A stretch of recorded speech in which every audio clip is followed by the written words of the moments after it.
Dibzinski. Number 22, Aurelio Rodriguez. Number 25, Mike Squires. Number 29, Greg Walker. Number 30, Salome Barojas. Number 31, Lamar Hoyt. Number 36, Jerry Kuzman.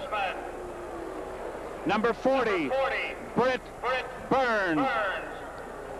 Number 41, Dick Tidrow. Number 45, Kevin Hickey. Number 50, Juan Augusto. Number 53, Dennis Lamp. The coaches, number 6, Charlie Lau. Number 21, Jimmy Leland. Number 35, Ed Brinkman. Number 38, Dave Nelson. Number 46, Lauren Babe. The trainers, Herman Schneider, Brant McFarland. The equipment manager, Willie Thompson.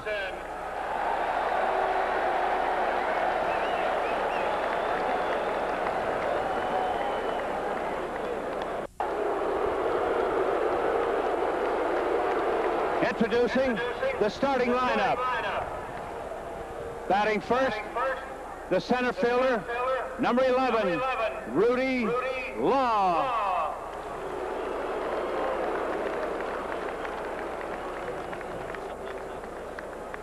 Batting second, the catcher, number 72, Carlton Fisk.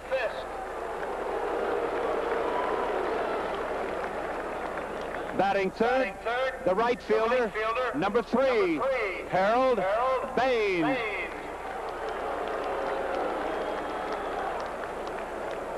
Batting fourth, the designated hitter, number 19, Greg Luzinski.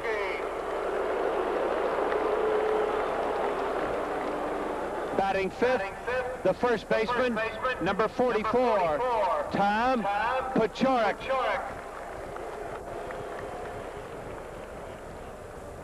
Batting sixth, the left fielder, number 42, Ron Kittle.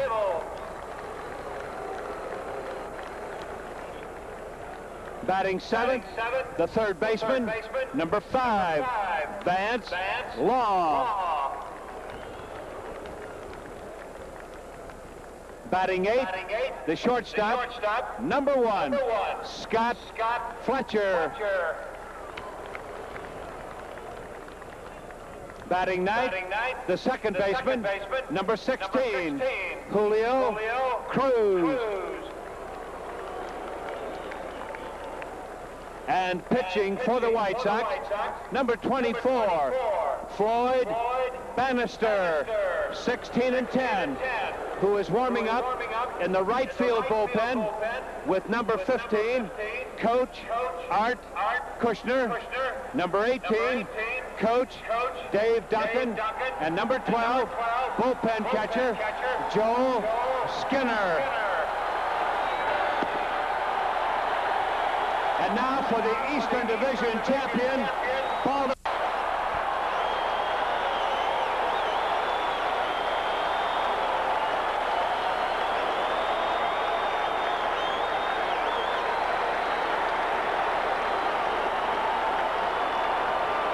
First, the non-starters.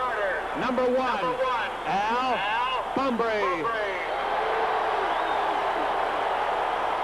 Number 9, John Stafaro. Number 16, Scott McGregor.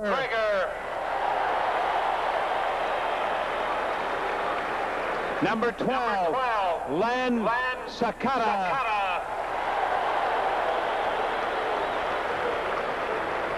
Number 15, Dan Ford. Number 17, Joe Nolan. Number 21, Dan Morigello. Number 22, Jim Palmer.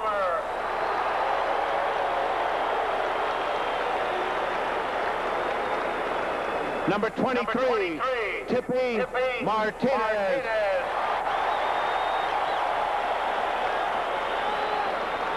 Number 27, Benny Ayala. Number 28, Jim Dwyer.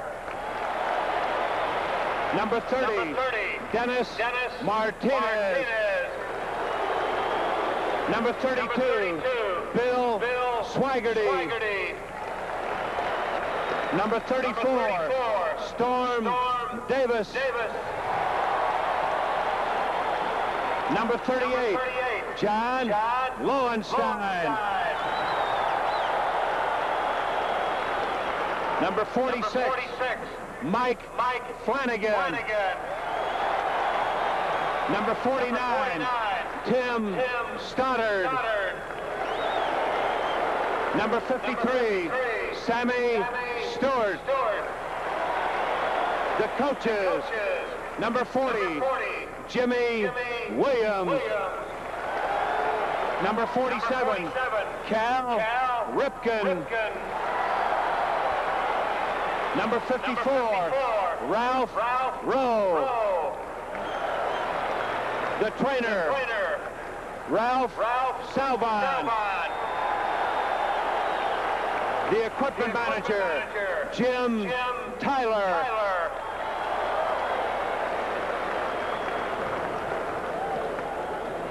Now the manager of the Orioles, number 26, Joe Altobelli.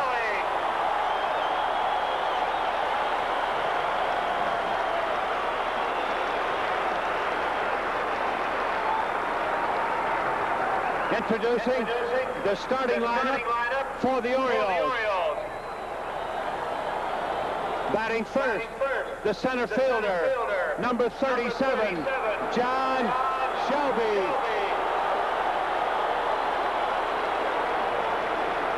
Batting second, the right fielder, number 39, Tito Landrum. Batting third, the shortstop, number 8, Cal Ripken.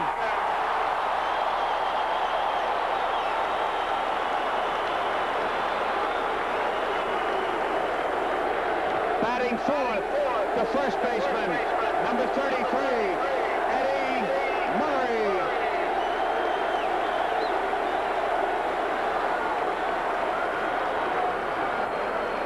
Batting fifth, the left fielder, number 35, Gary Renicky.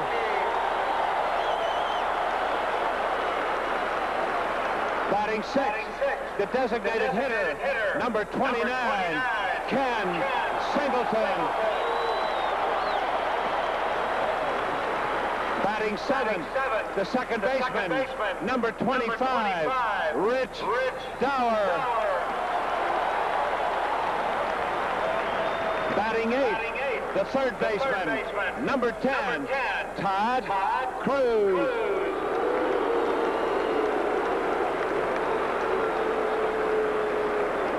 Batting ninth, the catcher, number 24, Rick Dempsey.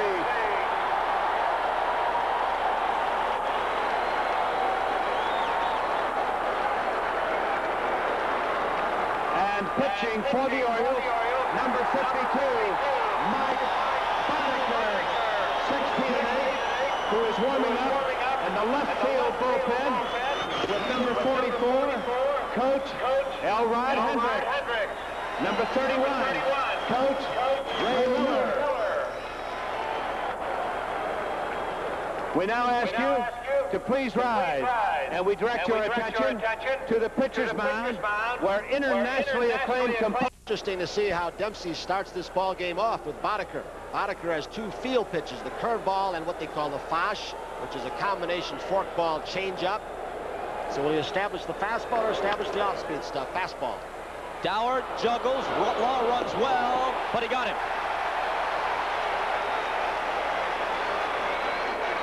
Rich Dower, who once handled 86 consecutive games without an error in 1978, doesn't miss many. With Rudy Law running, he really had to recover quickly to get him, and he did. There's no question that the Orioles, a sound fundamentally team throughout, well, Earl Weaver was here and Altobelli again this year, but they've got to be feeling a little bit of pressure. All players do not admit it because it is not macho, but they have to have this game tonight before they go into Chicago's Comiskey Park. Fisk was 1 for 5 yesterday. Boddicker threw 50 pitches on Sunday in a tune-up, so he is working on 3 days rest, but not in a real practical sense because he only went 5 innings in the season finale against the Yankees. Fisk shows the bunt and takes a strike. Punch Fisk will drop down bunt successfully 10-12 times this season. Joe Altobelli, some of the others moving a defense around. Off-speed pitch, swung on and missed. Boddicker throws actually 3 different kinds of curveball. That was the 3/4 curveball that he took something off. He has a hard one from the same area, and on occasion he will drop down somewhat sidearm and throw the curve. There's the defensive alignment for Fisk. 0-2 pitch. Got him on 3 straight. It's interesting that he gets his first strikeout on the curveball. Elrod Hendricks is a former Orioles catcher, and he catches him in the bullpen to warm him up. I said, how did he get to 12 strikeouts? He said he had the curveball that he took out of that bullpen, and I said if he takes it out to that mound and keeps it, he's going to have a big strikeout total. He did that day. Elrod Hendricks, right in the middle of your picture. Harold Baines wore the collar yesterday, 0 for 4. Takes a ball. Mike Boddicker, as we look at Baines and what he did this year against the Orioles, against the league, he was .280, 20 homers, 99 runs driven home. Boddicker is 26 years old, 5'11", 172, an Iowa native. His 5 shutouts led the league, one more than Dave Steve of Toronto and Britt Burns of the White Sox. He has not yet thrown the forkball. Tony La Russa. Harold Baines hitting into the 3 spot, pulling the ball much more up until 2 strikes. Then he'll go to the opposite way, especially against left-handers. With that running fastball that Boddicker throws running away from the left-hander, you get in the hole, and the best thing for a left-hander to do is go the other way. 2-2 now to Baines, who is from St. Michael's, Maryland, so he's playing in front of his friends and neighbors. He's the 2nd strikeout victim for Boddicker here in the 1st, who sets them down 1-2-3. Coming back to Baltimore. Obviously heard about what everybody said was a poor start, and 3-9 is, but he has been outstanding. 13-1 since about the All-Star game. He got the big money. He is 2nd in the league this year in strikeouts. Possibly his success as we look at the strikeout to innings pitch ratio. Dave Duncan, the pitching coach, tried to tighten his curveball up and got him to throw the ball to the center of the plate and let his arm and his stuff take care of the rest. He was a nibbler at one time, but pitching in Seattle all those years will make you a nibbler. First one to Shelby. Swing and a miss. Bannister complained early in the year, remember he was used to pitching in the Kingdome, about cold weather in many American League cities, said he couldn't break a sweat. Another factor, he might have been under some self-imposed pressure with the big contract. 2 quick strikes, and Tony La Russa was quoted as saying, well, Floyd just finally stopped trying to be Superman. The results took care of themselves. 13-1 since the All-Star break. Got a chance on that last pitch to show the liveliness of Bannister. He's in the low 90s. Just missed. 1-2. Does not throw a slider. Somewhat unusual in modern day baseball. Some throw a combination slider curve. They call it a slurve. Some slider or curve. He is throwing hard. He is throwing hard. His fastball will run away sometimes from the right-handers. That one did. He will hold it slightly off center and cut it, and it will run in on the fists. A pretty good straight change to keep you honest, and an excellent curveball. He's throwing very hard thus far.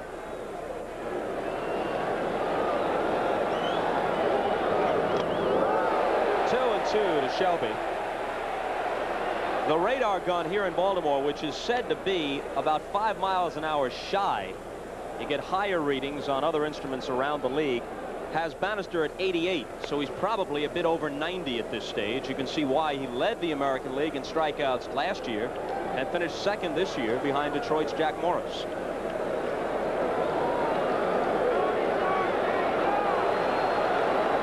2-2 pitch coming to Shelby. Count holding. I've asked people, various scouts, baseball people, Earl Weaver one time, who started the radar gun in Big League Baseball, taking the tip from Danny Litweiler, a great college coach. What's the difference in the speed in the different guns? And one of the answers I get is the faster gun picks the ball out of the hand of the pitcher. The slower one picks it as it crosses through the strike zone, and by the time friction and gravity get hold of it, it slows it down 3 to 5 miles per hour. This one is fouled off to the right with Paciorek in pursuit, but out of play. Bob, we've got a wind about the same as it was last night, blowing out toward right field. So ball hit to right center field will gain a little bit of ground. It'll help push it out into the seats.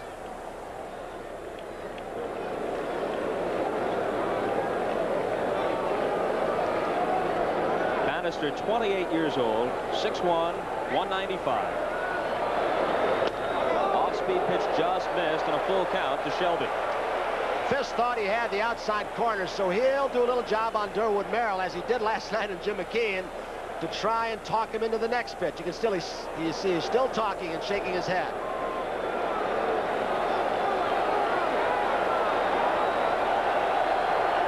He got him. Wow, he is humming. Take a look at the defense behind Floyd Bannister. The outfield after this pitch here to Landrum. And what an opportunity it is for Tito Landrum. He was trapped in the Cardinal system, surplus of outfielders. And we look at the rest. 1-0 pitch, foul back 1-1. And so the Orioles were able to obtain Tito Landrum in a deal which sent the third baseman Floyd Sugar Bear Rayford to the Cardinals in midseason. And lo and behold, Landrum finds himself playing in the League Championship Series when he couldn't even make the Cardinals' Major League roster. Played this year for that marvelous franchise down in Louisville minor leagues that drew over 1 million people, Mr. A. Ray Smith.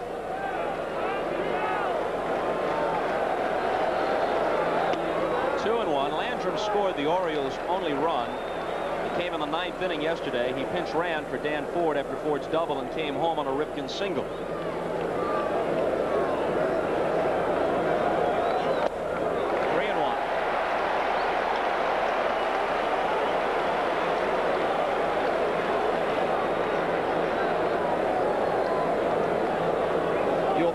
Not see Pudge Fisk move around quite as much Bannister and the Dotson as he does with Hoyt. Swinging on the 3-1 and popping it up. Fisk off with the mask, and it's going to be on the screen. Before the All-Star break, Bannister had such a struggle, as Bob told you, that he really went home and wrestled. He watched a lot of films of himself, try and get the mechanics back. He watched films hours on end for 3 days. He took an old film of a shutout he pitched against Boston, the Red Sox, and studied it, got the help of Fisk and, of course, Dave Duncan. I'm not so sure that the pressure affected him as much as many people felt. I think he may have pushed a little bit too hard, tried to overthrow at times, throw 95 instead of 93. Here's the payoff. He fouls it back with Paciorek and Fisk both over for a look. And we'll do it all over again. You saw the Goodyear blimp America above Memorial Stadium. The pilot is Jim Dexter from Severna Park, Maryland. Got some marvelous shots in yesterday's ball game. Not that one of Joe Altobelli, but of a movement in the infield. First and second, no out bunt situation. He's thrown just one change to this point. Bannister struck him out. So Boddicker fan 2 in the top half of the first, and Bannister has whiffed the first 2 he's faced in the bottom half. It's interesting the difference on the pitches that they have struck the 4 out on. Boddicker 2 really wicked curveballs. Bannister 2 fastballs that are very, very live.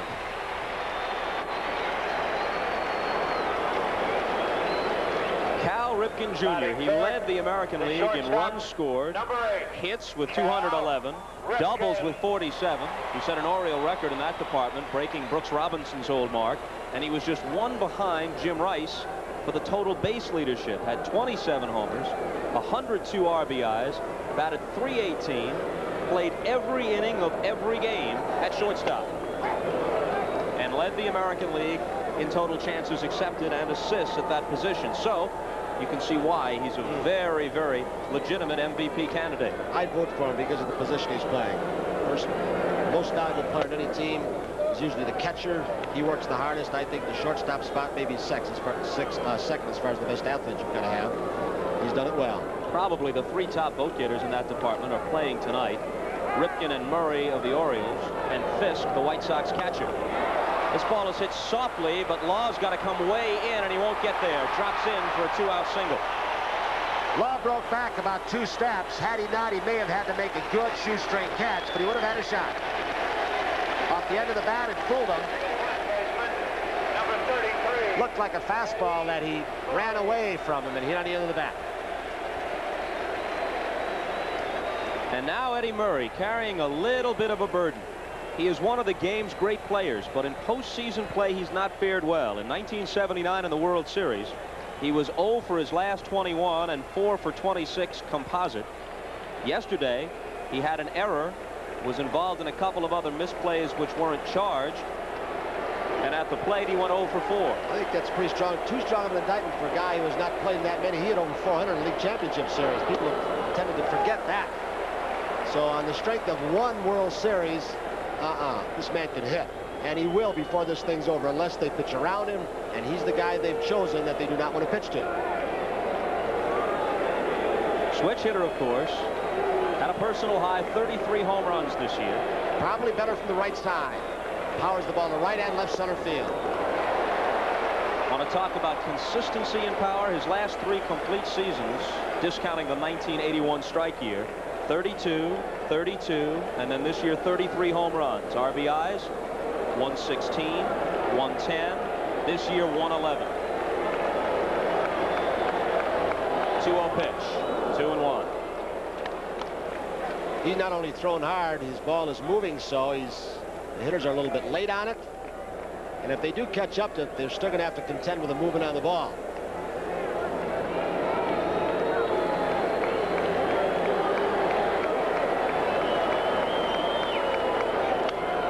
2-2. You know, Bob, I think Bannister, not only that he's throwing hard, but his delivery fools some hitters also, right-handed hitters. He throws a little bit across his body, not to the degree that Scotty McGregor did, but he kind of pauses at the top of his delivery and then comes at you very quickly.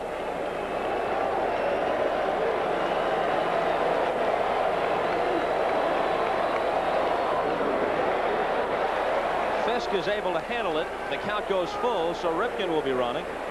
And Pacharik will give the sign to Bannister and will play behind.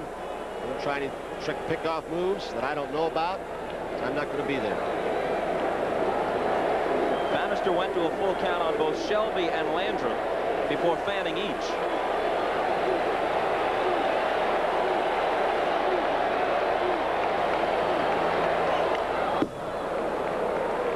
You're wondering about the Bannister pickoff move. He's got 2 pretty decent ones.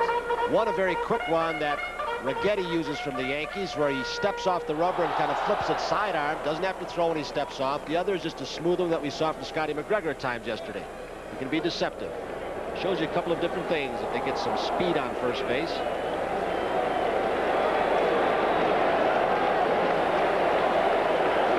Three-2 again. Once more, Gary Renicky is on deck.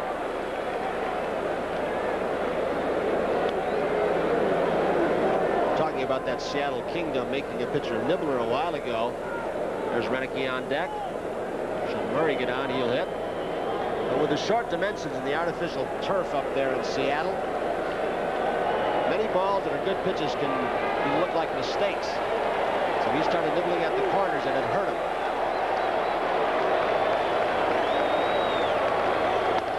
He Struck out the side. Got hit pitcher that changes speeds with everything. And the one big thing about him is he's an excellent fielder, Tony. One of the best I've ever seen. Pitching coaches, hitting instructors, the men who have to have those photographic minds. They can't take the video equipment in the dugout. A breaking ball for strike one to Luzinski. The Bull was 1 for 3 yesterday, had a bloop double. Hit .250 during the regular year with 3 home runs against the Orioles. Interesting to see the difference in catching styles. You see Fisk move around behind the plate a lot. Yesterday, Dempsey didn't shift that far in and out. Some pitchers don't like it. They like to throw for left shoulder, right shoulder, left knee guard, right knee guard. Tom Seaver's one like that. Did he go? They check. He did. 1 and 2. Nick Bremigan down at first base. What a great curveball he's had so far tonight. Sometimes a pitcher like Boddicker with a great curveball in the off-speed pitch, it takes them a while because it's such a field pitch to get their feet on the ground and get the proper speed and tempo. He came out throwing it for strikes and hard. Count holds as Luzinski fouls one off. The Bull had 32 home runs this year, which is a DH record, bettering by 1. The previous mark held by Andre Thornton, Rico Carty, and Jim Rice. There's the sidearm curve. First time he's dropped down. He did it to Luzinski, but he got away with it because he hung it inside. Almost in the wheelhouse of Luzinski. A little bit lower, it would have been the one he wanted.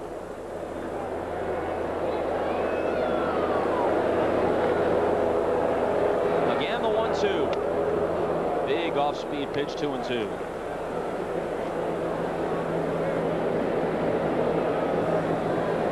Isn't it marvelous to have an organization like the Orioles where you can have all the injuries and off people in the starting rotation off? You can reach down to Rochester as they did 4 times this year.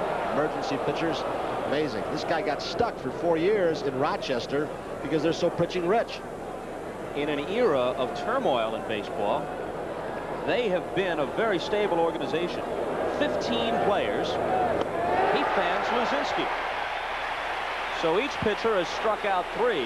15 players who were with the Orioles in 1979 when they last went to the World Series are with this 1983 Oriole team, an organization that has topped 90 wins 16 times in the last 20 seasons, and one of those was a strike year, so it's really 16 out of 19 opportunities.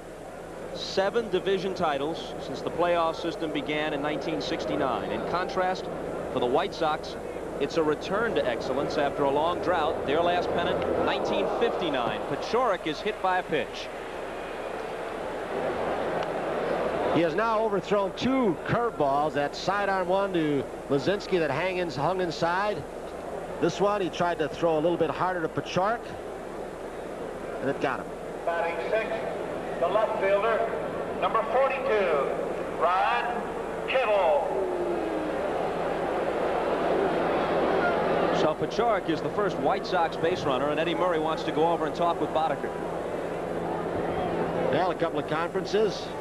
Murray possibly to get their pickoff sign straight. He doesn't want to leave first base and protect the hole. And there's Davey Nelson. The stopwatch to time the release.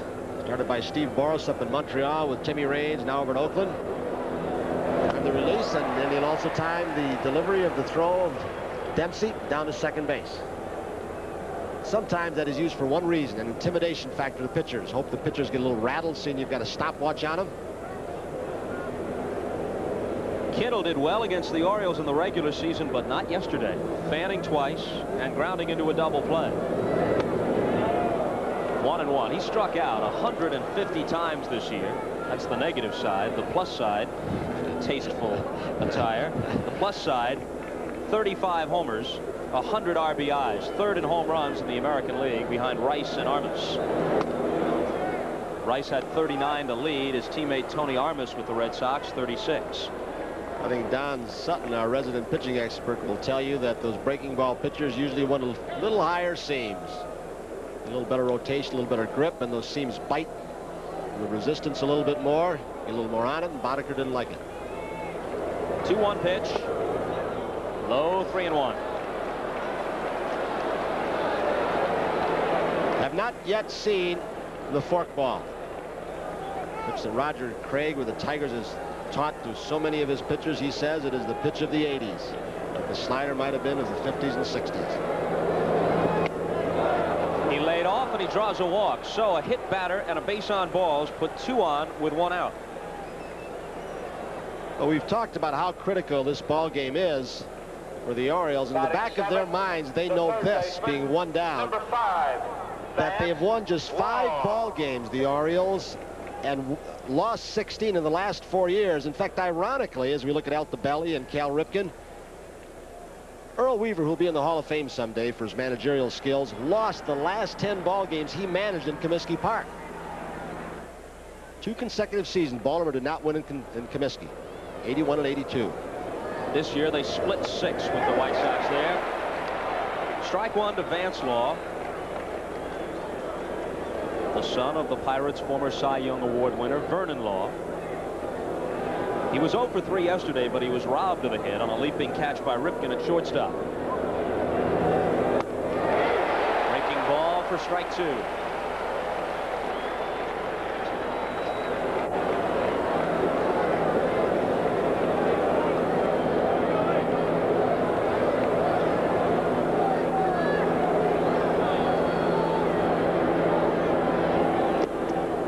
The Orioles don't think that Law can pull Boddicker. Renicky is way off the line and left. Bumbry shades him into right center, rather Shelby into right center and center field. Bob, with that breaking ball he's been throwing, the thing the right-handers are going to start trying to do is wait a little longer, keep the hips closed, and start punching it the opposite way, not trying to pull it. That's when Rick Dempsey's going to have to sense what the hitters are thinking or watching their stance, and then start busting that fastball, which sinks at times in on their fists. It becomes that guessing game. More than guessing, more scientific than that. 2-2. Here's the play that Ripken made yesterday on Vance Law. A line drive that looked like it was bound for center field, but Ripken, who's 6'4", uses every bit of it to take the hit away. Now the count goes full to Vance Law.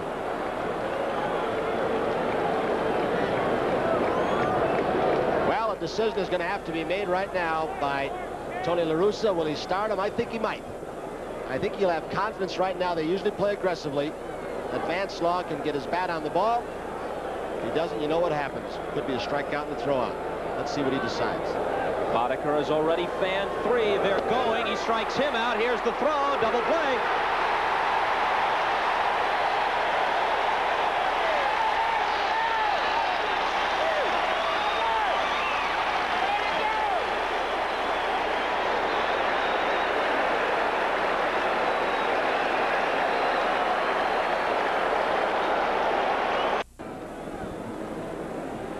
Ricky, 28 years old. His brother Ron used to be with the Dodgers, now with Seattle.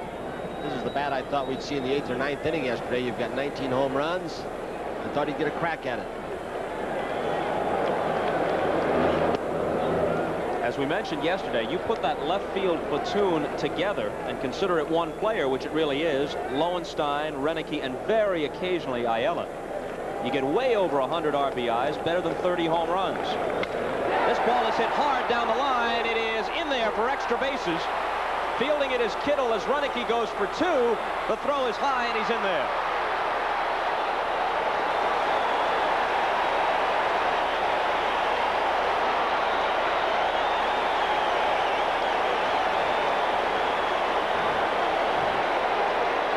He may have gotten a breaking ball down and in. They were playing him the pull in the infield, bunching, or a cut fastball. Alertly, Tom Paciorek, who was trailing the play.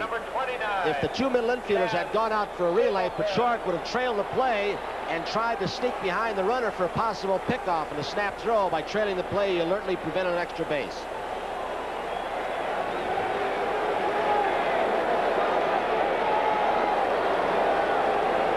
Switch hitter Ken Singleton now. Orioles looking for their first lead of the series. Ball 1.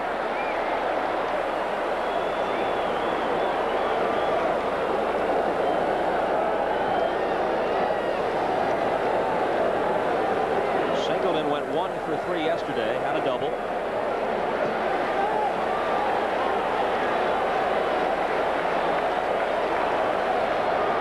Hits this one hard.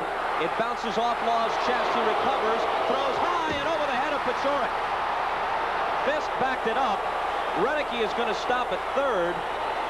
I think that ball went in the dugout. He's going to be awarded home plate, and the runner Singleton will go to second. That ball popped out, but I believe it was in the dugout. Just for a second, it must have been. Fisk pounced on it, but it went in for a second. So Renicky scores. Singleton does not run well, Tony, so even after mishandling the ball, Law had ample time to get him at first, but he threw it over Pechorik's head. He did, especially with Singleton running from the right side, getting a slow jump out of the box. He tried to get down on it like Todd Cruz did yesterday and just smothered in front of him. You see it go into the camera well or edge of the dugout.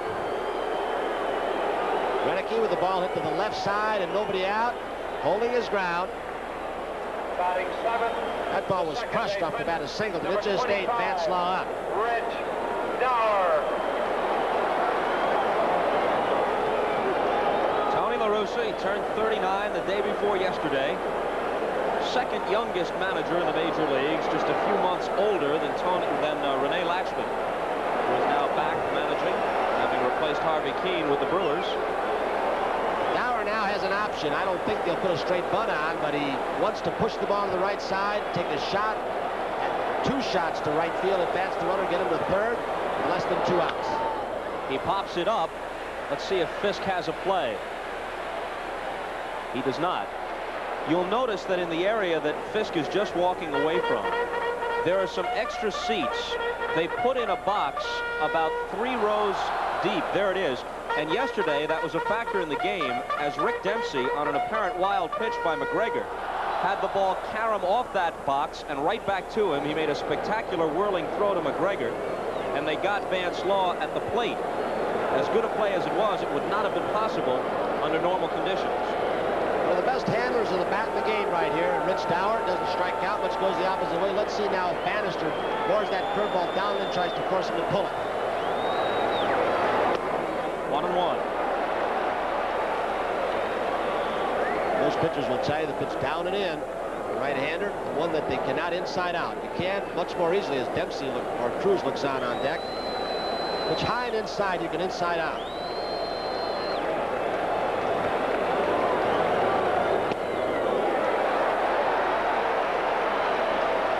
Two balls and a strike to Dower. The inning opened with Renicky ripping a double down the left field line.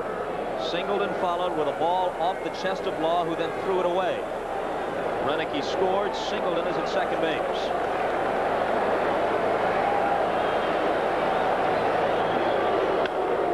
Popped up again. Fisk once more. This one looks playable. He's got it. Interesting watching that series of pitches. Scott Fletcher, the shortstop, seeing how he moves as Pudge Fisk gives the signals. He may have a tendency to move a little bit too soon. That last time, fastball call, he took 2 quick steps before the ball was released to his left, played up the middle. On a breaking ball, he'll start taking a couple steps to his right to protect the hole. If you're a hitter and you see it before the pitcher delivers the ball, you know what's coming. Todd Cruz was 199 overall this year when first Leo Hernandez didn't pan out and he was sent back to Rochester, and Aurelio Rodriguez was released. They got Cruz from Seattle. He's become more or less their regular third baseman. Slice foul. You have a chance in the bottom of your screen to see Fletcher, who shuffled 2 short steps to his left. It was a fastball. It's awfully hard for a hitter to pick that up. If you do it too soon, you can cause some problems.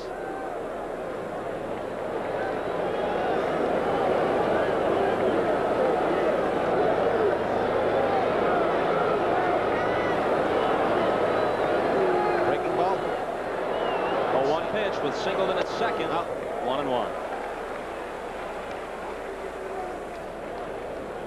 Todd Cruz broke in with a bang for the Orioles. He had 6 RBIs on a bases-loaded double and a 3-run homer in his Oriole debut against Detroit. But since then, he's really struggled at the plate. Pickoff. No play. Fletcher had the pickoff on.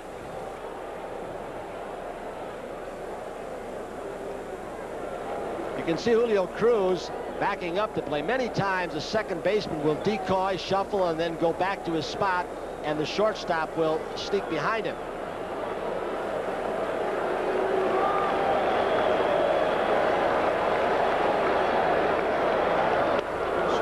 Davis, 1-2. Ralph Rowe, the Orioles hitting instructor, has tried to unwrap that bat from around his neck. He used to have that bat even worse than Dick Allen. Allen was so strong he could adjust to it, but that bat would be pointing out to center field over the back of his neck, and it really made his swing very long. He got those hands down trying to put that bat on his shoulder. Look at the wiggle.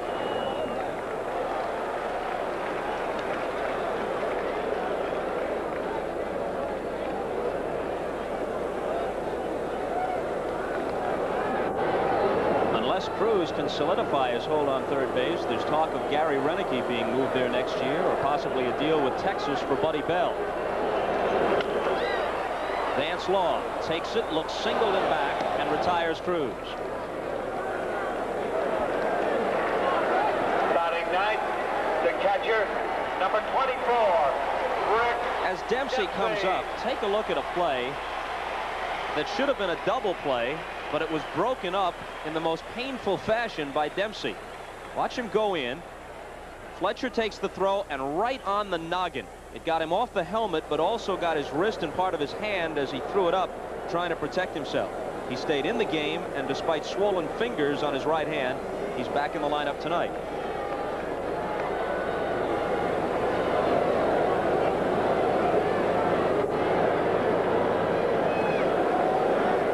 Dempsey, a good fastball hitter, has always liked the ball in the middle of the plate end. Last spring, he started out switch hitting. Gave up on the experience at about early in April, middle of April. Just couldn't hack it from the left side. Broken back. Swings on the first one and pops it up.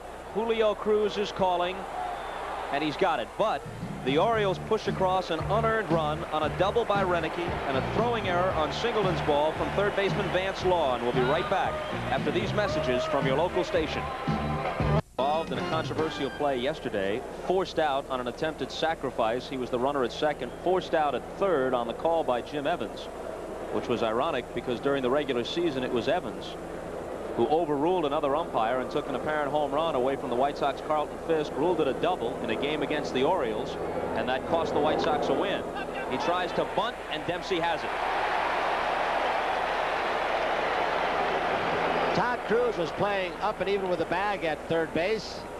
In fact, they had Cruz up most of yesterday's ball game, and he made some brilliant plays down there, but the time he stayed close off Pachorik with 2 outs in first and second, he got handcuffed. It's a different style of third base play than the great Hall of Famer Brooks Robinson played. Robinson played deep and dared you to bunt, and he would get you. Clete Boyer, on the other hand, played shallow like Cruz and dared you to hit it by him. Julio Cruz, no relation to Todd Cruz, although at one time they were the middle infield combination of the Seattle Mariners. A switch hitter who is better from the right side. He's just a .240 hitter left-handed.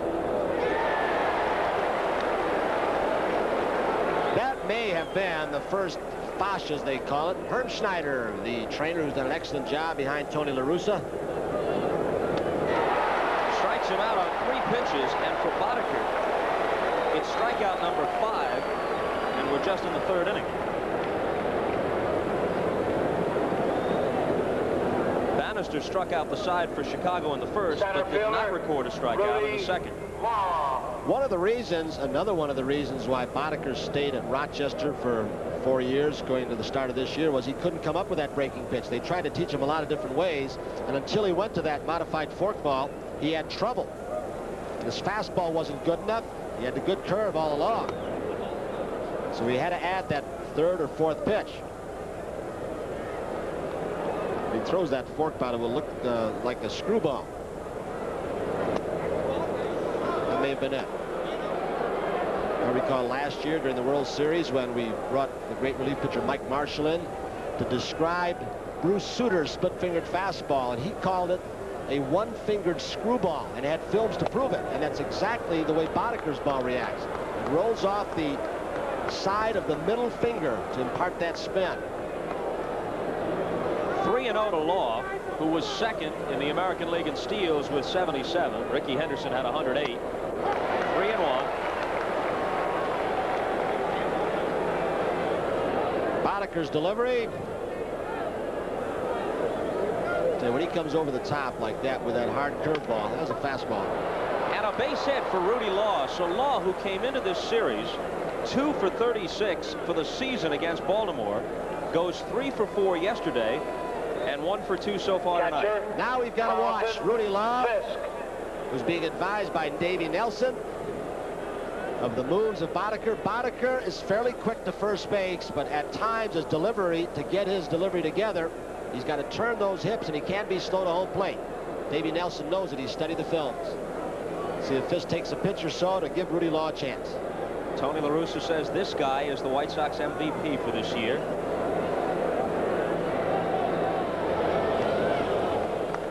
There's another fellow who'll get votes, Murray, and as we mentioned, Ripken. Jim Rice with the Red Sox, MVP stats, but not a contending team.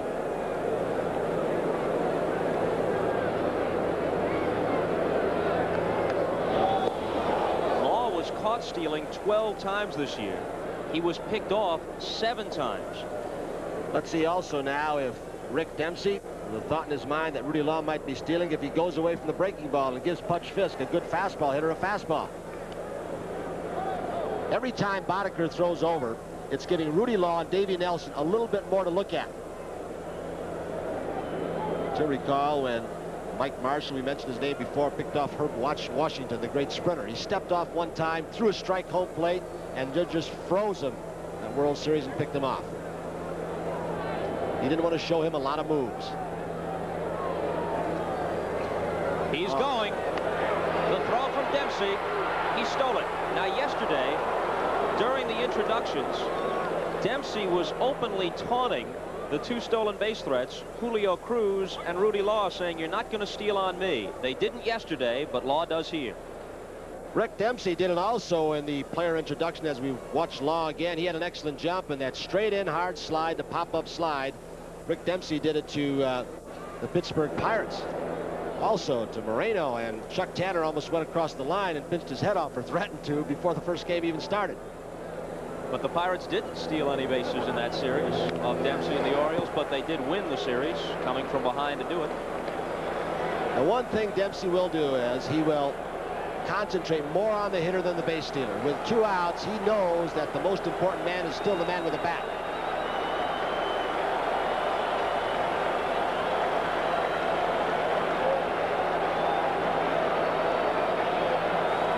The 0-2 to Fisk. The crowd wanted it, but Durwood Merrill says no. Get a chance to see Boddicker's marvelous control. Many pitchers, when they come 3 quarters and they throw just 2 pitches, as he has tonight, from down from the side, one to Lazinski, and this one, they usually miss. He did with Lazinski the first sidearm curve. This one was right there near the black. You change your release point that radically from 3 quarters to sidearm, it's hard to throw strikes.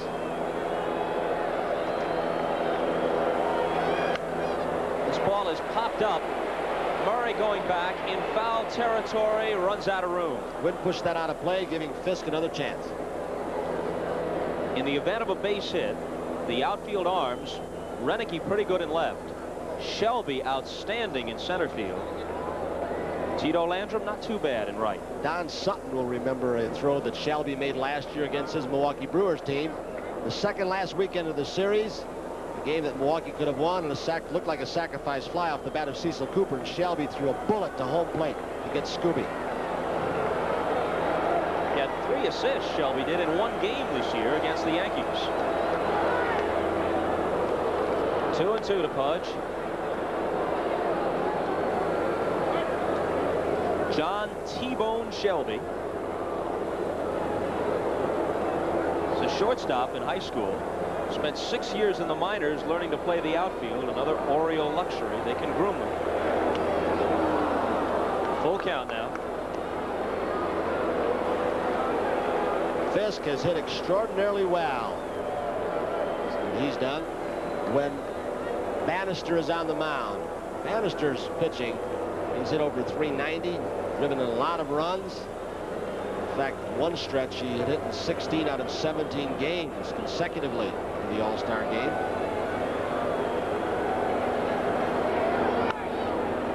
Fouls it back.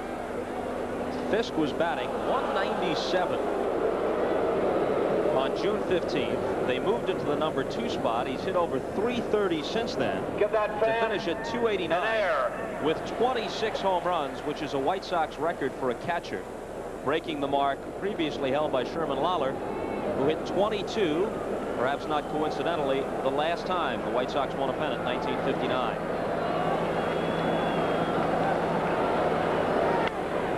And this one is popped up and looks playable. Murray backpedaling. In foul ground, he has it.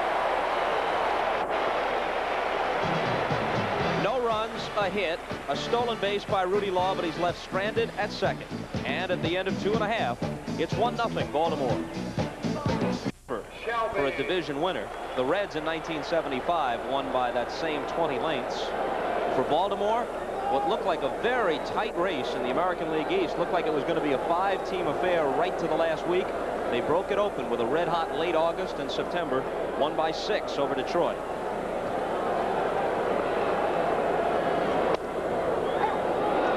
One thing about Floyd Bannister, we've talked about that cut fastball, the one that runs away.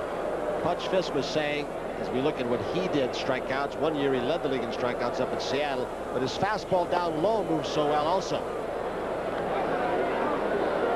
Many times power pitchers, their fastballs are lively up, they'll take off, but they get them down, they lose a little velocity and it straightens out. His has good action down low also, below the belt. Quickly ahead of Shelby 0-2. And he stays alive. Shelby fanned his first time. Give that fan a contract. 25 years old, from Lexington, Kentucky. And eventually, when Al Bumbry steps aside, he'll be the Orioles' full-time center fielder. 1-2. Tommy Giordano, the director of player personnel for the Orioles, was talking about Shelby as a young player. He struck out in the minor leagues 100 times, 3 different years. He said he was just a poor-looking hitter. He was a switch hitter. Every year he seems to get a little bit better. You're going to have to find somebody to replace Bumbry soon. He is not getting any younger. They're hoping it's going to be this guy. Great heritage of center fielders in this place. Paul Blair. He was amazing. 2-2 pitches hit well to left field. Back goes Kittle. And it doesn't quite make the warning track as he takes it. Did the crosswind kill it, you think, Bob? Got it up pretty high. The wind blowing from the left field foul pole to right may have knocked off 8-10 feet off it because it was so high. There's that wind. Center field flag will show it to you. I think that ball might have been out of here on some days with no wind or just the wind drifting it that way. Sure looked like it would carry an awful lot further than it ultimately did. Here's Landrum, who struck out in the first. Foul ball, strike 1. Now let's see if Fisk realize they may be catching up to Bannister's fastball and starts mixing in some straight changes. Try to upset their speed and damage their timing.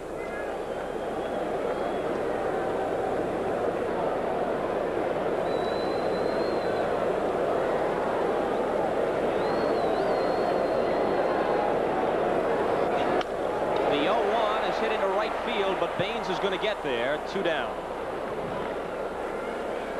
Probably the man most taken for granted in the American League. Remember those great Oakland A's teams where they used to talk about the unsung heroes, underrated players, and they always named Joe Rudy. Baines has driven in 100 runs 2 years in a row, goes in that right field corner better than anybody, throws from there. And a nice play, but he made it look easy. Cal Ripken Jr., who was hanging around the minor league ballparks with his dad, who managed in the Orioles system in the minors for so long. There he is, the third base coach now. Young Cal hanging around those minor league ballparks since he was 7, 8 years old. And he said at one time, takes a strike, his sole ambition was to be a minor league player because those minor leaguers were his heroes. They thought Cal Ripken Sr. might get the managerial job this year, or Ray Miller, the pitching coach, but they went to a man, Joe Altobelli, out of their organization temporarily, brought him in. Popped up. Cruz wants it. And the Orioles go 1-2-3 in the third. At the end of 3 in Baltimore, on an unearned run, the Orioles lead the White Sox 1-0 through the first 3 innings.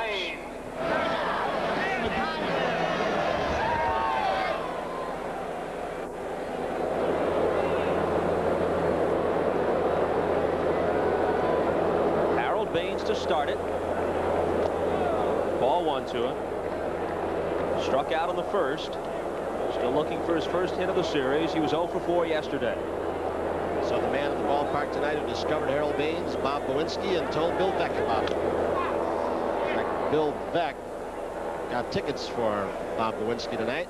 Harold Baines just fouled that off his right foot. They spotted ball Baines down and in. Yep. When he was just a little leaguer. There's Bill Veeck on the right with the glasses. Veeck remembered him some years later, took him ahead of players like Paul Molitor and Terry Kennedy in the 1977 draft. 1-2. Boddicker and Dempsey put that breaking ball in the minds of the White Sox hitter in the first couple of innings, and that fastball has gotten a yard quicker. Fouled off.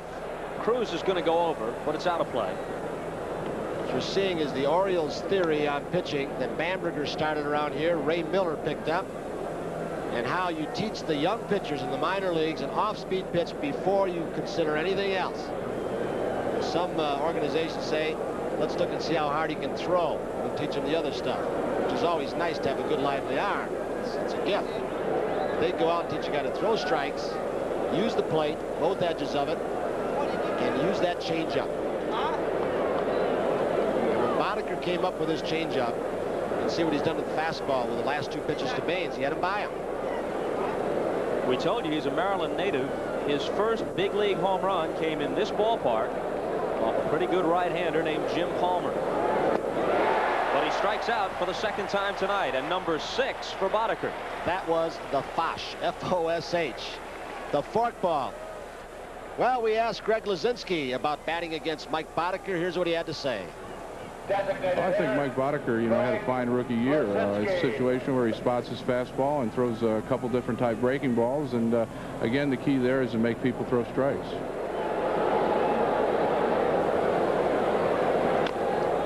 Tap foul, the Bull, the DH as always tonight. But if they make the World Series, he's going to play first base. No DH in the World Series this year. I'm not certain that Tony La Russa has made that decision at this point. He still wants to, he's had him work out a little bit at it, but I don't think he's worried about that until they win this thing, if they will. 0-1 pitch, 1-1. Got a kid sitting on the bench named Greg Walker with a good bat who can play first base. Squires for defense, and Pachorik. Got the corner, 1-2. If the White Sox get in, and they've got 2 games to go yet, decision might be made as to whether or not the Dodgers and Phillies get in. The artificial surface, they may feel Lazinski can't handle it because of the speed of it. Did he go? No. Nick Bremigan says no this time. Dempsey irate, walking out halfway between home plate and the pitcher's rubber. He wanted that pitch. Wow. Dempsey asked for the appeal. They called one on him in the second, and comparing the replays, if anything, he might have gone further this time. But the Bull stays alive, and here's the 2-2. Lofted into center field, right center. Tito Landrum will take it.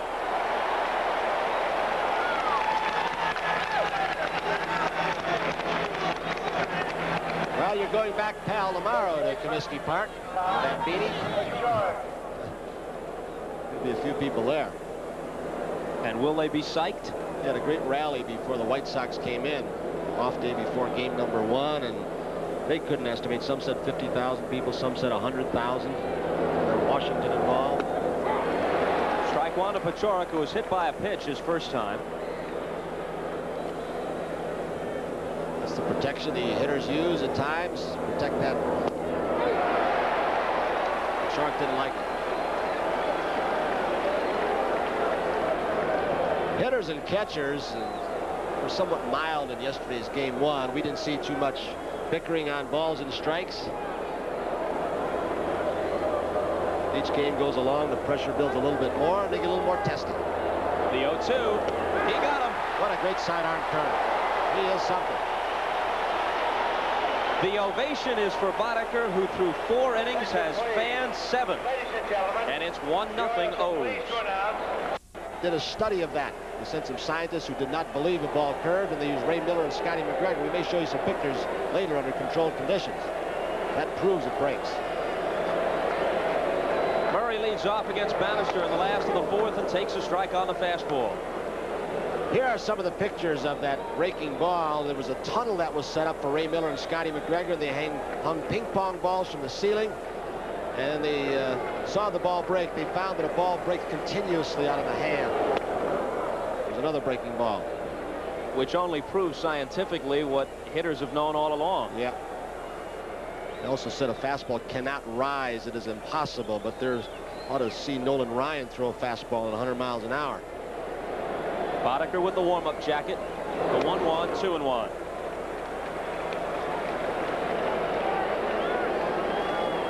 Bannister, born in Pierre, South Dakota. He lives now in Scottsdale, Arizona.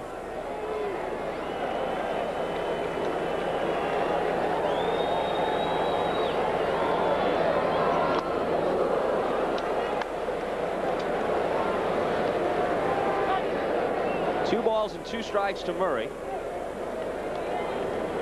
He struck out his first time. Orioles lead it 1-0 as they bat in the last half of the fourth.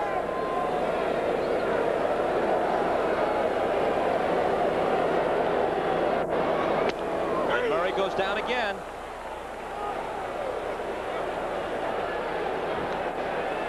Not so much a discussion as a stare down with Durwood Merrill before Murray silently departs. It was a fastball that just exploded at the end and ran away from Murray. Murray's still having words. Murray's been kicked out of 4 ball games. He's so very quiet and seemingly unassuming, but he can be a very volatile person. Durwood Merrill, the home plate umpire. Durwood from Hooks, Texas. In fact, he was almost like a second father. The great running back from the Lions, Billy Sims. He almost raised him. Renicky ignited the scoring inning with a double. Came across later on a throwing error by Vance Law. I'll tell you, if they give either of these 2 pitchers the pitch that Durwood Merrill just gave to Bannister, it's going to be another pitcher's day. 2-0 the count to Renicky.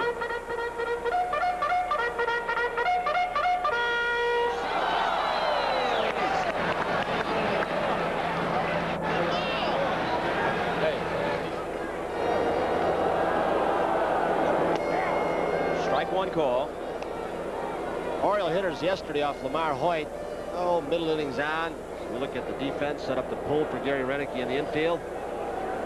Not as much in center field. Little gap in right center.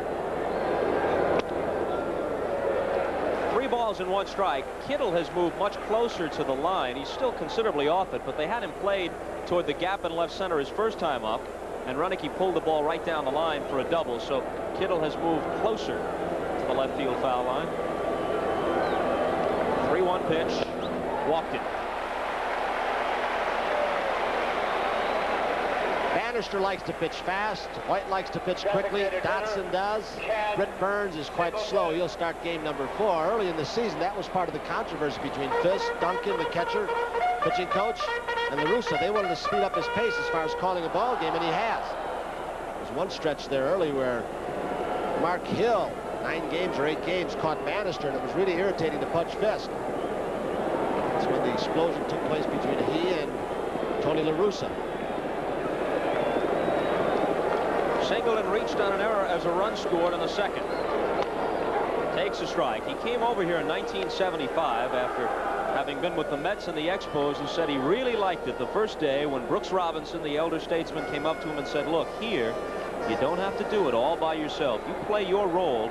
We'll take care of the rest. He's had some of his greatest years here. 36 years old now.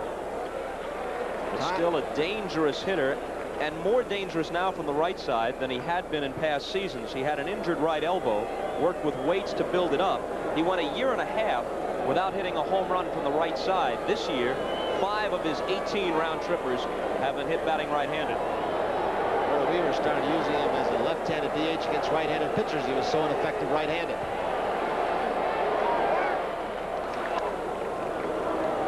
Bannister still got the other one, the quicker one that he steps off the rubber and flips the ball over.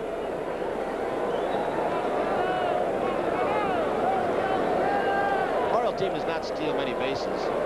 Shelby leads the ball club. He's in the game today.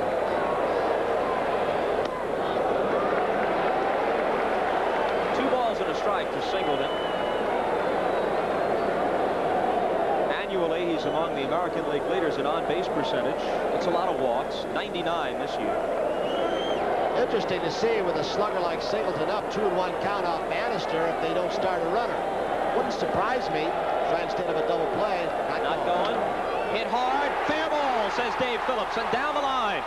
Renicky stumbles a little bit, but it bounces away from Kittle. He's got a green light. The throw coming home. Safe.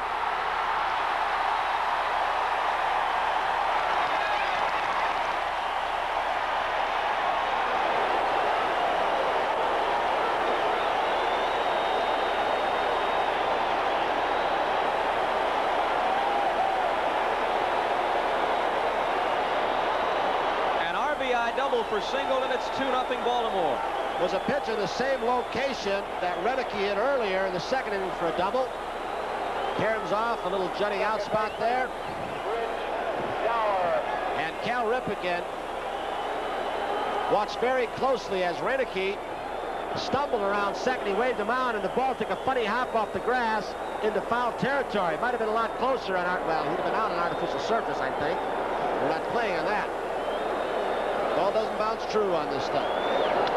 Dower swings on the first one and pops it up. Fletcher calls. That's the second out as Singleton goes back to second base. Look at Butch Fisk. At one time, in fact, he got injured very, very severely up in Boston several times by putting that foot down blocking the plate. Then he went, on the advice of Johnny Bench, to catching the ball with one hand and sweep tagging. Got to be big and strong with that hand to do what Fisk just tried to do, but he missed.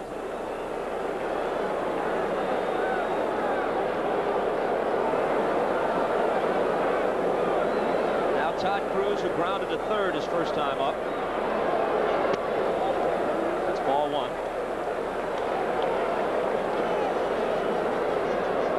Renicky walked with one out. Singleton followed with a double. Renicky came home with the second run.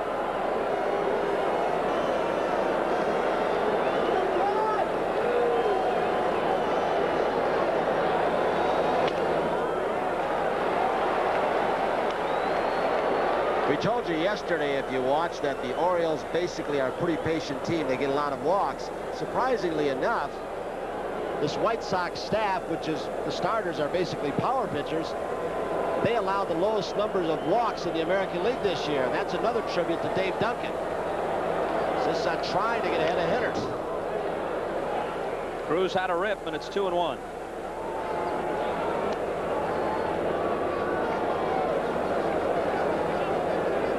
I think this man lived down the things that people said about him early, that he didn't have the guts to be a big winner. Certainly has disproved a lot of doubters. 16-10 for the season. Off the fists, Law's coming in, and Rudy Law will put it away.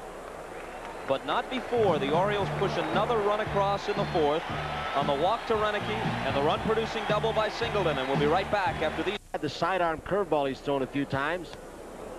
Great delivery we showed you of the strikeout of Pachorik. He's thrown like most Orioles pitchers off basic 4 pitches. You may say he's got 8 or 9. Just by changing speeds and varying his delivery a little bit. Left fielder. This is the shot.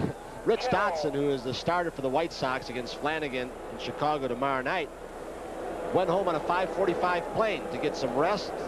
The rest of the White Sox leaving on a charter after the ball game. He said, show me a lot of center field shots. It's my best scouting report. I'll be watching. So there's one for you, Rich. And the first one to Kittle is tap foul. Tomorrow night, Dotson 22-7 against Mike Flanagan, who was 12-4. Relatively low number of decisions for Flanagan because he spent an awfully long time on the disabled list. And a youngster like this one, Boddicker, along with Ramirez and Swaggerty, whom we mentioned earlier, they took up the slack. Off-speed pitch, swung on and missed. 0-2 to Kittle. Each manager alternating starters with no off day in the American League. Right, left, right, left. Give the hitters a little something different to look at from game to game. It seems like a little thing, but if you throw 4 right-handed power pitchers in a row, like they do up in Montreal at times, the hitter gets used to seeing it. Makes it a little bit easier. 2 balls and 2 strikes. Kittle was the Sporting News Minor League Player of the Year last year at Edmonton. He hit .345 with 50 homers and 144 RBIs. Foul ball, still 2-2. About the instincts of Dempsey. You wanted to slap at it as fast as he can, and he did it with his bare hand. There's Flanagan on the left. Joe Nolan in the middle.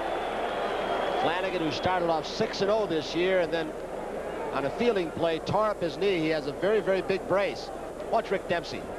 He's going to jump out and say, I'm going to try and keep her fair.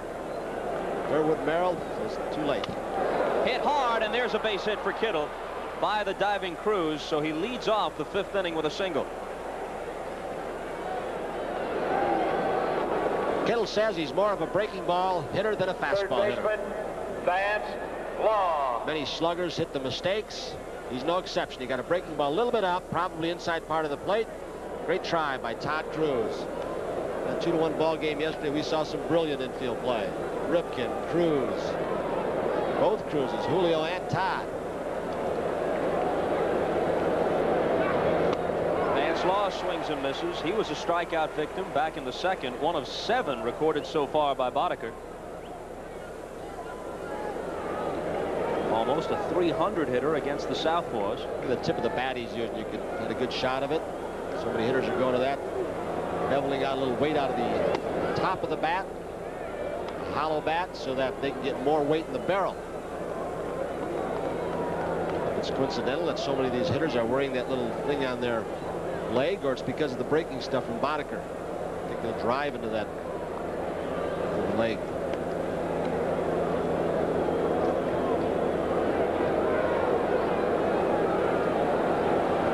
1-1 pitch. 2 balls and a strike to Vance Law with Scott Fletcher on deck and Kittle at first base. Nobody out. Top half of the 5th. Baltimore leads it 2-0. Dempsey wanted that pitch also, and I wonder if he didn't say to Durwood Merrill, look, call the ball when it crosses the plane, the front part of the plate where you're supposed to, in the hitting area, not when I catch it. When I catch it, it's out of the strike zone with that big breaking ball.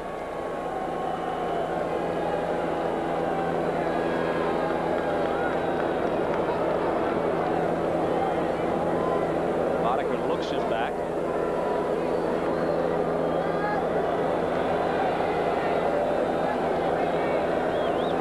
He's going. The ball is popped back foul as we pause briefly for station identification on the NBC television network. WMAQ-TV Chicago. Bob Costas, Tony Kubek in Baltimore. There's the line score. And even 2 runs down, the White Sox are. Tony La Russa going to stick with his game plan, try and stay out of double plays. 2-1. He started the runner. It's not just Julio Cruz and Rudy Law steal bases. They are the big base stealers, obviously, but Baines is 7. Dubzinski has 11. Kittle has 8. Shark 6. You add them all up, it just puts a little more pressure on the pitcher, divide his attention, and also the catcher. Jimmy Leland retrieving the foul ball. The third base coach, Dave Nelson, is the White Sox coach at first.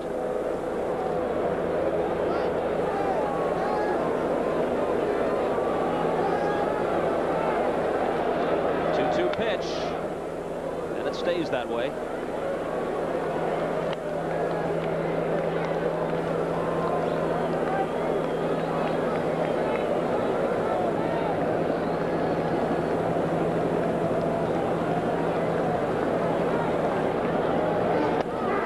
That is strikeout number 8 for Mike Boddicker. He not only drops down at times, as we've seen with the sidearm curveball, he will alter his stride a little bit and where he steps. That last time, see if he can pick it up. Well, not quite as much from this angle toward third base as it looked. Quite what they call the old crossfire. Try and back that right-handed hitter out.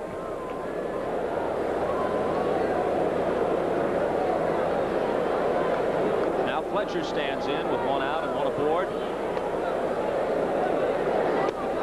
And takes ball 1. The record for strikeouts in a league championship series game.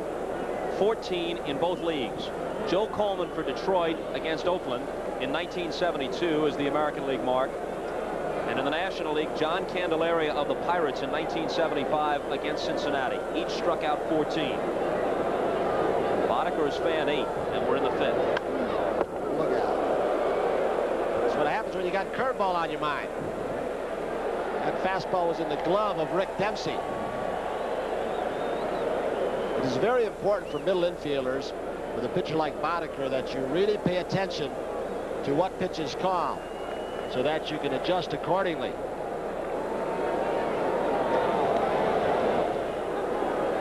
If Dempsey puts down that forkball side, generally the right-hand hitter is going to pull it. Shortstop will cheat to his right. Fastball like that, they're not going to get around on it. Looking for the breaking stop. A called second strike, 1 and 2 to Fletcher. Dempsey mixing him up nicely.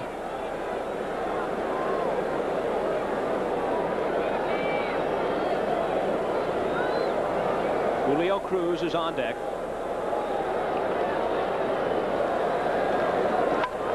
Just got a piece of it, rolled slowly towards short, and Cruz cuts in front of Ripken and gets the force with the flip to Dower. A fine play by Cruz, but what that has done is Second baseman Ripken is much stronger going to his left than his right. When Leo Hernandez was here earlier, Ripken had to sit in the hole because balls were getting by in the hole for base hits. They were losing double plays. With Todd Cruz, he can go and protect the middle because he knows Todd Cruz can do just this. Not only make a good play to get one, but he got the one he wanted to get, the lead runner. Some third baseman might have gone over and gone to first base and let that runner get in scoring position. That was a great play. Made it two-handed, too.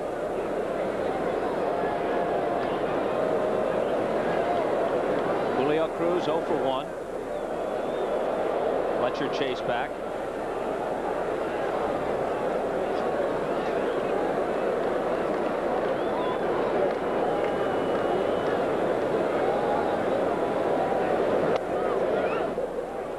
Ball 1 inside. Julio Cruz came over in a mid-season deal from Seattle. Swap of second baseman Tony Bernazard went to the Mariners. A deal for which the general manager, Raleigh Heeman, and the brass for the White Sox were criticized because Bernazard was a very, very popular player. They needed that little bit of spice. Defensively, they knew that with Cruz they'd get it, and also more speed on the bases. They got that.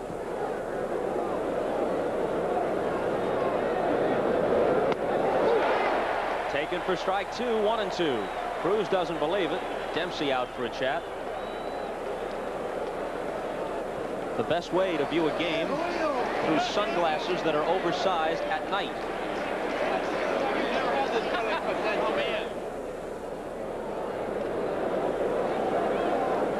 Possible reminder from Dempsey to Boddicker. He's ahead in the count 1 and 2. Don't get careless with a fastball inside with Murray holding the runner on first base. Won't let Boddicker's mind wander. Strikeout number 9. No pitcher has struck out more than 12 in any American League game this year. Boddicker did it once, so did Bannister. 9 for Boddicker so far. Baltimore teams, some years they won division titles, didn't even crack a million. Here's Dempsey. They don't come more intense than this fella.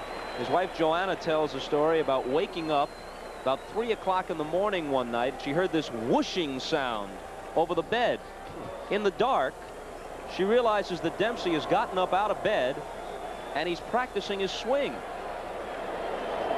First pitch from Bannister taken high, so Joanna says to him, "Rick, I know you went 0 for 4. You can turn on the light."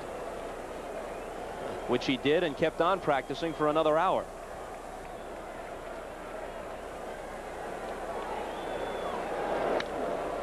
This one is popped up.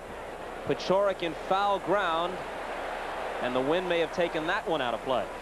One thing Earl Weaver, when he managed, always wanted to put emphasis on in the catching department was not looking for an offensive player. If he had one, he of course would have taken it, but from the days of Andy Etchebarren Elrod Hendricks, and now Dempsey. He wanted a handler of pitchers. A man who'd call the kind of game that Earl Weaver wanted him to call, and Bamberger when he was here, and Ray Miller now. A guy who could throw against the teams that could run. Dempsey does that because he's so quick. Any offense that Earl got from his catchers was a little extra.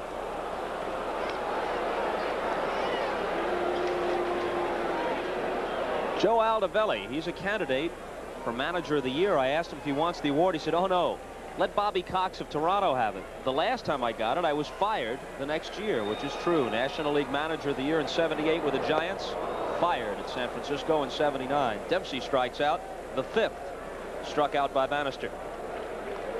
Mike Boddicker winging along with a 2-run lead, 9 strikeouts. He just watched Bannister turn Rick Dempsey in knots with a tough breaking ball down and in.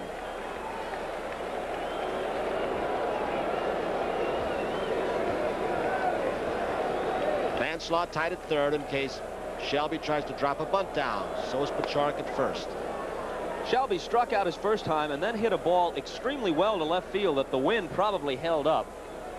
Could have been against the fence or maybe a home run on another day, but Kittle caught it.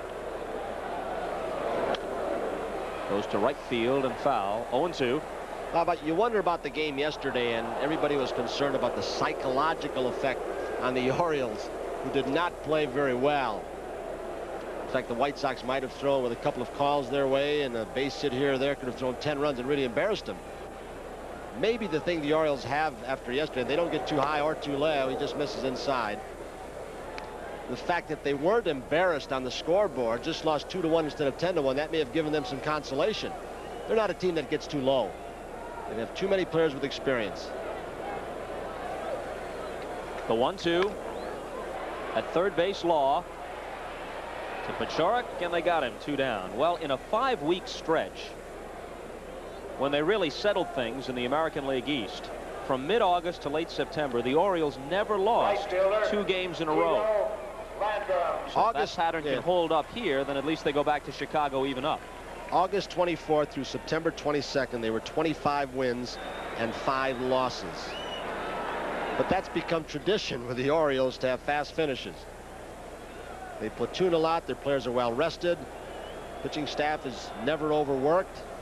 Strong in the bullpen and usually on the bench. First pitch swinging. Tito Landrum pops it up in foul ground, and Pachorik's going to have room. The Orioles go out 1-2-3 in the 5th. And at the end of 5 in Baltimore, it's the O's 2 and the White Sox nothing. He's gotten most of the 9 strikeouts in his curveball, but we asked him about that trick pitch he throws. Okay, the way it came about is Ray Miller, our pitching coach, decided to give this pitch a name. And the Oriole organization, the pitchers call a changeup a fish. And I throw it like a forkball, so a fish and a forkball is a fosh. He calls it a fosh. The way I throw it is I hold it with the seams like this. When I get it out, I use my thumb to twist it over these 2 fingers like that, and it rolls out and acts like a screwball. Relying in part on the fosh, Boddicker has the White Sox shut out as we go to the 6th. Law swings on the 1st, bounces it to Dower, who throws him out. Well, that fosh, to use the classic terminology of Mike Marshall again, still looks like a 1-fingered screwball to me, as Mike Marshall described it. Very similar to the split-fingered fastball of Bruce Sutter. As Fisk steps in, looking for his first hit, he struck out and fouled out. We'll tell you that Boddicker has allowed only 2 hits, singles by Rudy Law and Ron Kittle. He has struck out 9, and only 1 of the outs has been recorded on a fly ball. Luzinski flied to right in the 4th inning.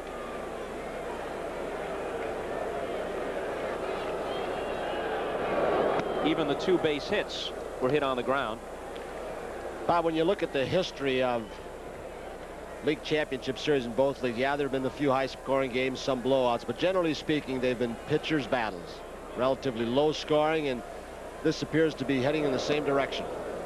In the regular season, these 2 teams played 6 one-run games. Yesterday, they started the playoff series with 1 as the White Sox and Lamar Hoyt prevailed over Scott McGregor and the Orioles 2-1. Boddicker not afraid to throw the breaking ball over when he's behind. At least throw it. He goes to the fastball, misses. Ray Miller,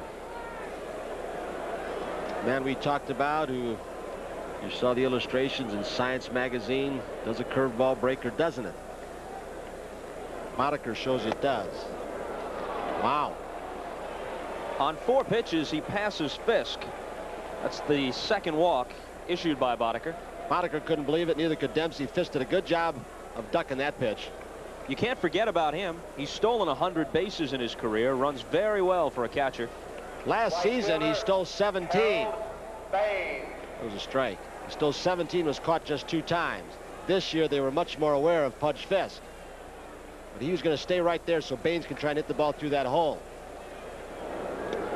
Takes a strike. Eddie Murray is as good as anybody, holding a runner on, waiting till the last of the pitcher delivers, and then jumping out very quickly to cut that hole down. Keith Hernandez is probably the best in the major leagues today. For a right-handed first baseman, Murray turns that 3-6-3 double play as well as anyone. Hernandez might have an edge on him because of the left-handed throwing. Dempsey just saved a wild pitch, saved a base. He is quick. Baines has struck out twice. He's 0 for 6 in the series.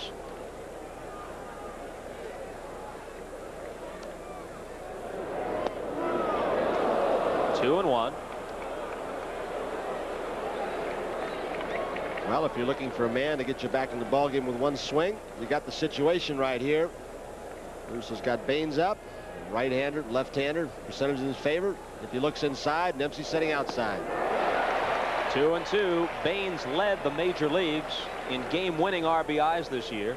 Had the deciding hit in 22 White Sox victories.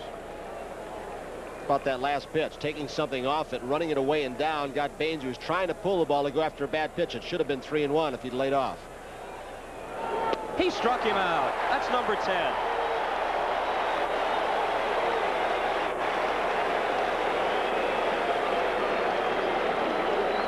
Designated hitter, Greg. He may have thrown the Fosh on the pitch before that. You saw it react like a screwball, and then Baines out over the plates. He really breaks one off, down and in.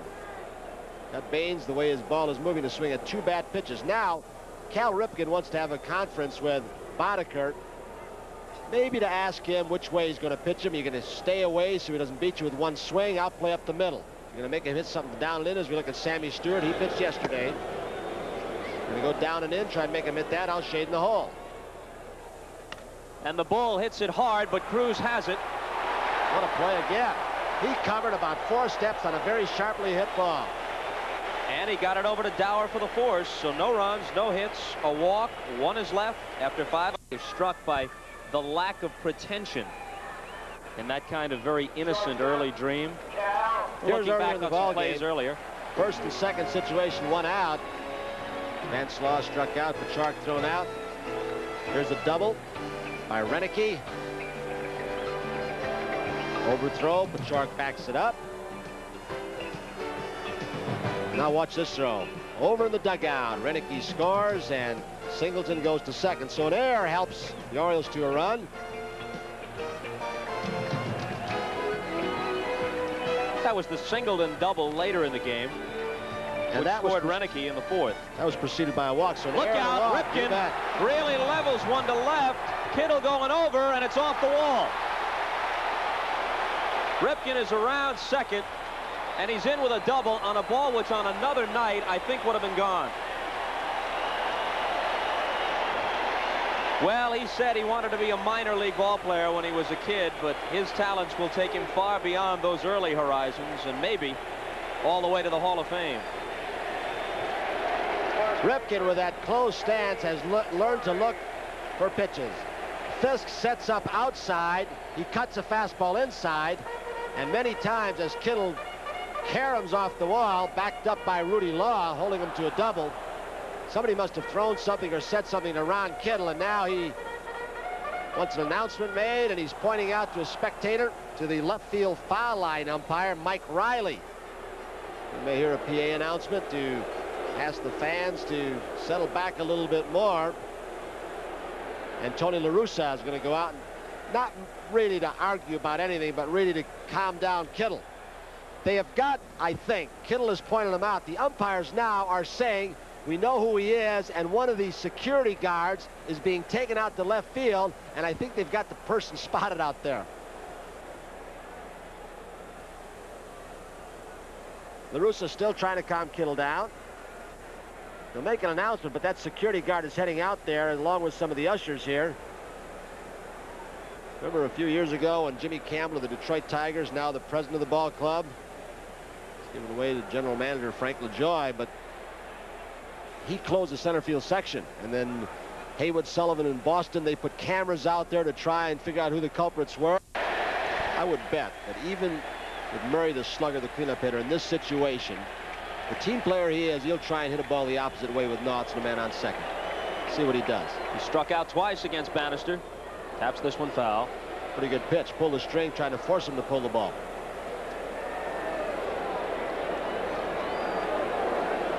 Eddie, 27 years old, a Los Angeles native.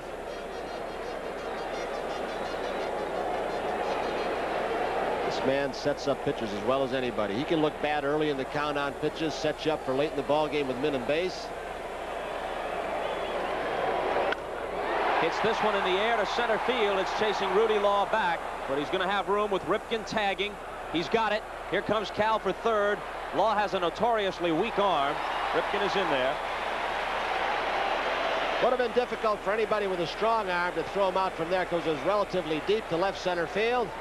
And Ripken, with tremendous instincts, baseball instincts taught by his father, didn't hesitate a bit. Never went halfway, said, I'm tagging up and I'm going. Now they'll force the infield to come in. Fielder, Gary Renicky.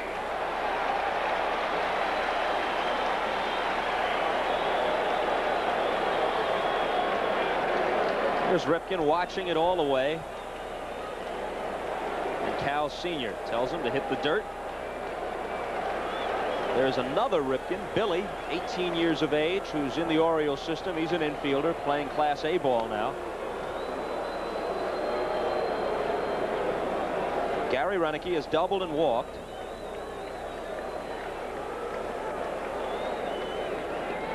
And he scored both Oriole runs. Sooner or later, they're going to have to get this guy's bat in the lineup every day. It means moving to third base. They may have to do it. Chopped and fouled. Renicky looking for a pitch up in the strike zone that he can get under a little bit better than the low pitch and drive to the outfield for the sac fly. Constant battle, pitcher, hitter, catcher, trying to outguess each other, set hitters up. Left side for Renicky is playing halfway.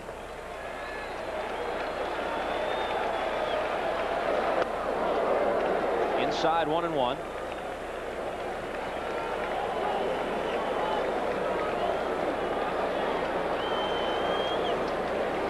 Down in the bullpen, it looks like Salome Barojas is warming up for the White Sox.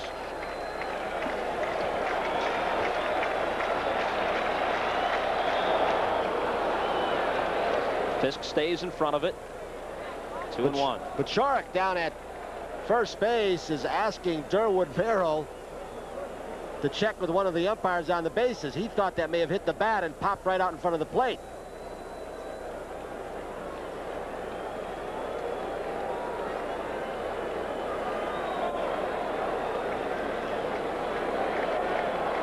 Give you a look at it from that camera we've got stationed down in the right field line.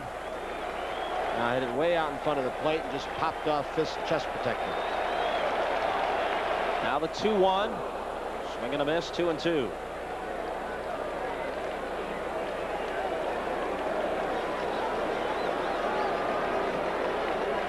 Renicky feared that he might have some problems with his back and that might inhibit him in his efforts to play third base if the Orioles were to switch him there in the future, but he's been looked at by several specialists, and in that regard he's been given the okay.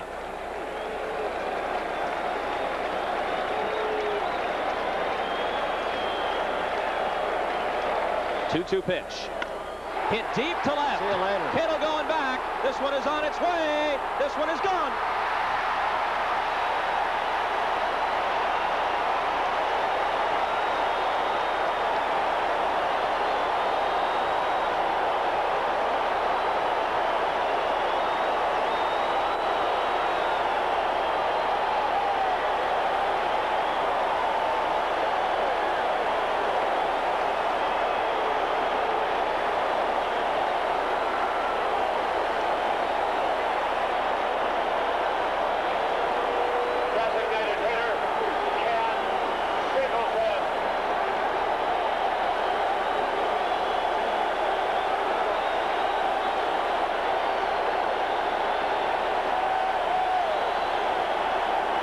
double in the second. He scored. A walk in the fourth. He scored. A 2-run home run in the sixth for Renicky. The people want him to come back out.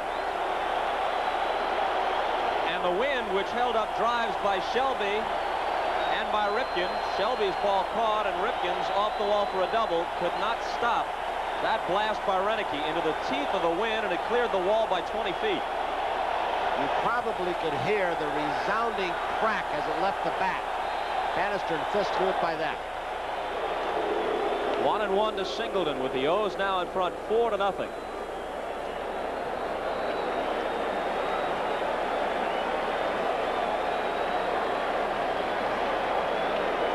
The Orioles have but 5 hits off Bannister. However, all but one of their hits have figured in the scoring, so they placed them well. For the 5 or for extra bases, Ripken has the single.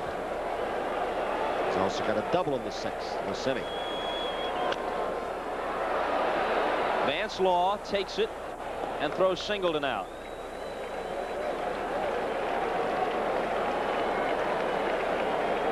Second baseman. A fastball out over the plate, about belt high, that Kittle went back on, but I think everybody knew there was no chance because he just crushed it. That ball over 400 feet, well over 400 feet. See where it lands in the little well. Got to play that guy every day and somehow find out or teach him to hit right-handed pitchers. Now Rich Dower with 2 outs and nobody on, and 2 runs home in the last half of the sixth. He's a USC product, played for Rod Dado.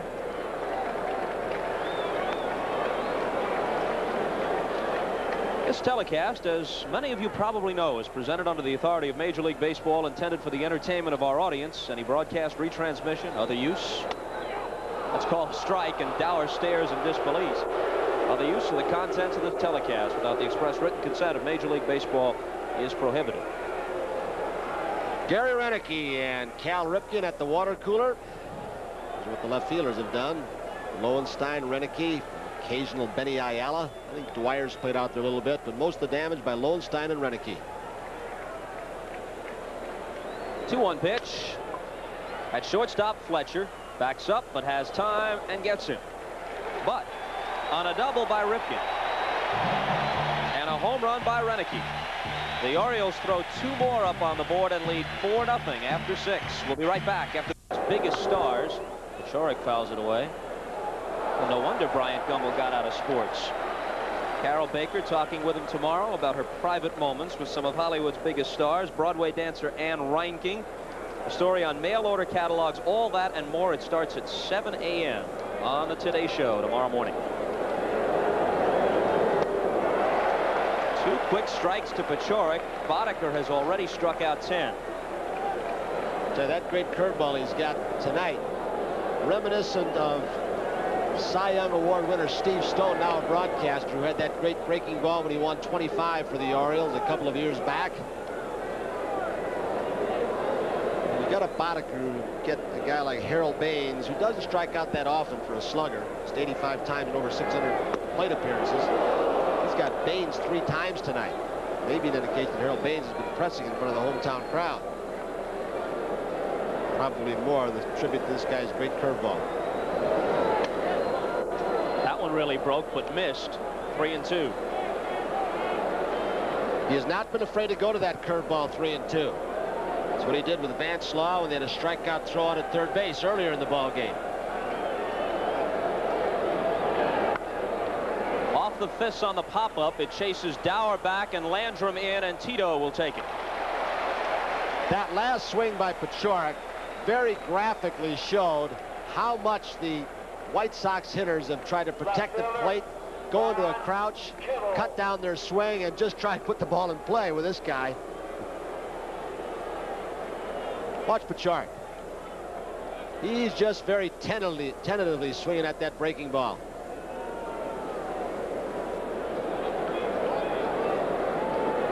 Well, Kittle, who struck out twice yesterday against Scott McGregor, has not been fanned by Boddicker so far tonight. He has a walk and a single. Hits this one softly into shallow left. Renicky loping in. 2 down. Mike Boddicker is putting on a clinic as to what pitching really is. Upsetting hitters' timing. Talk about velocity. Well, if you know Nolan Ryan, fine. But you can list a few things before that, and we're seeing it tonight. Greg Walker on deck. Played at Edmonton last year, had a fractured wrist, didn't get many at bats. He's a good-looking hitter. Hits the ball left center, right center field.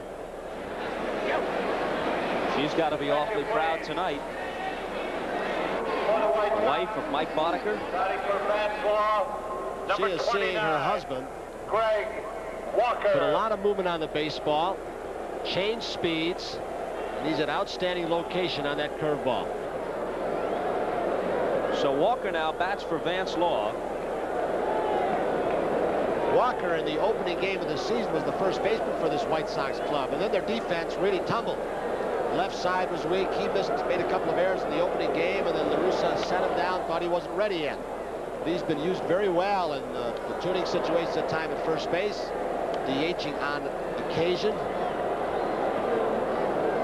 Walker has an almost classic swing, and when he came up to the majors in tandem with Ron Kittle, they nicknamed them Sweet and Swat. Walker was the sweet for that smooth swing. Kittle the swat for the long ball.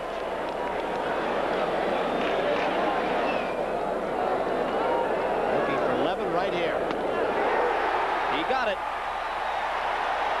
The 11th strikeout for Boddicker as he sets the White Sox down 1-2-3 in the top half of the 7th. Front 4-0.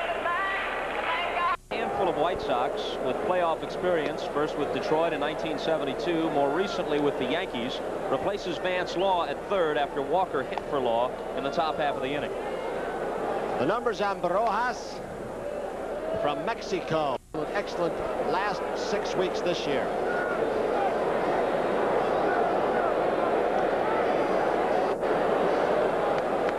Cruz, Dempsey, and Shelby to face him in the last half of the 7th. Cruz lays down a bunt. Rodriguez lets it roll and finally winds up foul. So groundskeeper Pat Santarone does not have the foul line beveled in. It rolled out. Look at that. You think that he didn't have that red? It had to be a perfect bunt, because when he saw that right foot drop back, which most bunters from the right side do, and the right hand slide up, he was coming. Great throwing arm. Great glove. He slowed down a few steps, Rodriguez. This is the reason they got him, so La Russa would have the extra infielder. He had just Dubzinski or Fletcher most of the year, the one extra infielder, and he was strapped when he pinch hit. Run out of position players.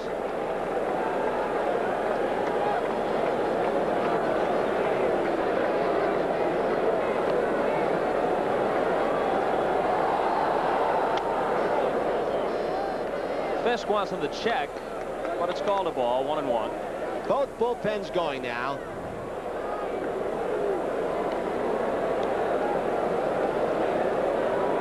It's a tough pitch to hold back on. They want the appeal. Brevigan says no.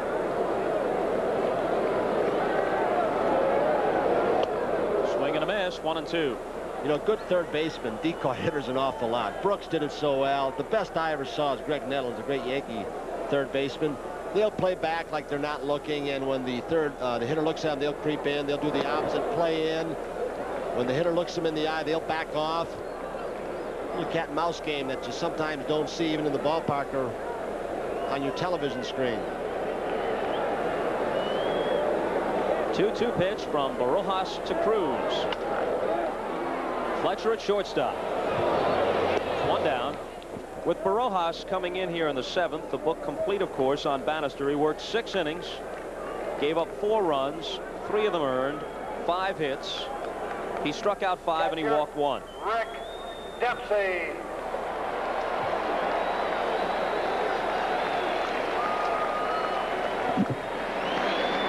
There's Mrs. Dempsey. We told you the story about her earlier. She acknowledges that Dempsey is extremely hard-nosed. Sometimes will take the game home with him, literally, practicing the batting stroke at 3 o'clock in the morning.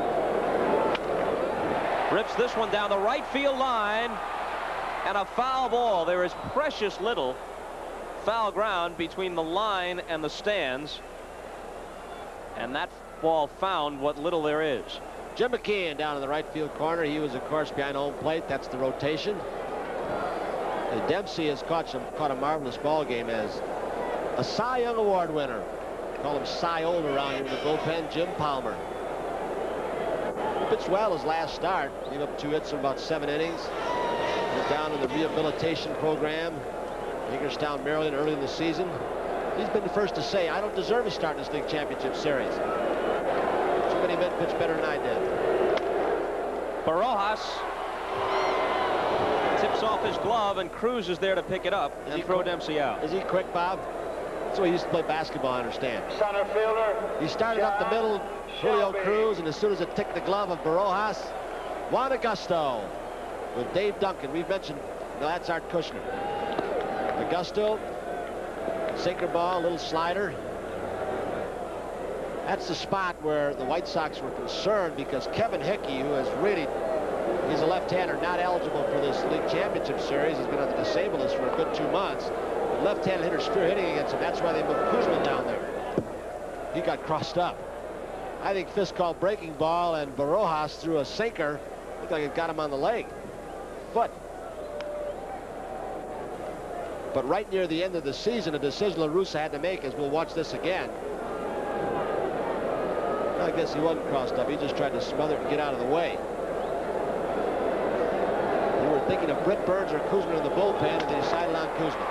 Shelby turning around to bat left-handed.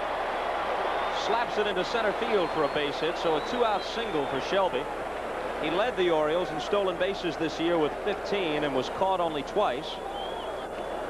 Right fielder. And Joe Altobelli has nothing to lose with 2 outs. May start him to get in scoring position. If he's thrown out, you got this man leading off. So let's see if he can read Barojas. If the Orioles were trailing, or if they had just a slim lead, it's possible that a Tito Landrum would be pinch hit for by a Jimmy Dwyer perhaps in this situation. But they've got Landrum in now with a 4-0 lead, and he plays good defense. So he bats here with 2 outs and a man on in the 7th.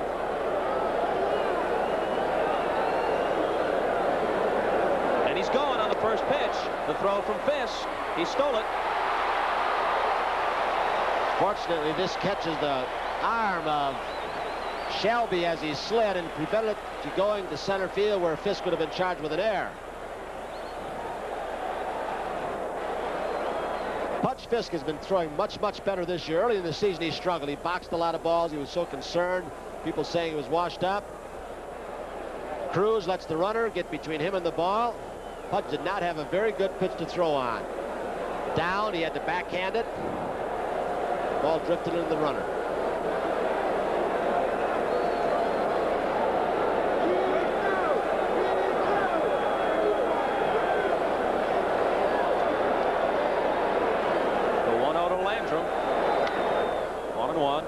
One of the advantages that we've talked about, you've all read about, is the fact that the White Sox have much better base stealing speed than the Orioles, and of course the numbers prove it.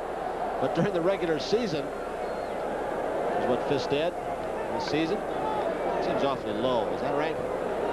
Anyway, the Orioles in the regular season stole 9 bases, were caught 1 time against the White Sox. White Sox stole 8, were caught 3 times. So head-to-head, the Orioles did better over 162.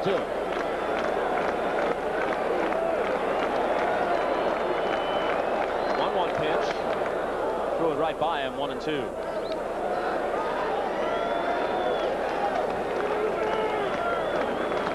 Barojas was with the Mexico City Reds, as I recall, a couple of years ago when the White Sox acquired his contract. Is that the team that Luis Tiant is pitching for right now? I think he's down in the Mexico League, pitched this entire season. He'll be pitching for somebody 10 years from now on.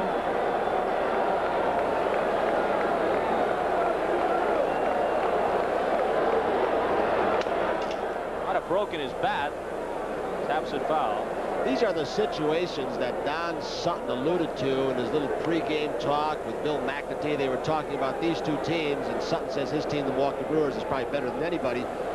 Relaying signs with somebody from second base. Well, we talked with Aurelio Rodriguez about stealing signs. I tried to help the team all the way I can, you know, because I know the signs, but he changed a few signs, you know, and I tried to help the starting pitchers too, because, you know, I see all the guys playing for 4 months and a half, and I think so I can help the team that way.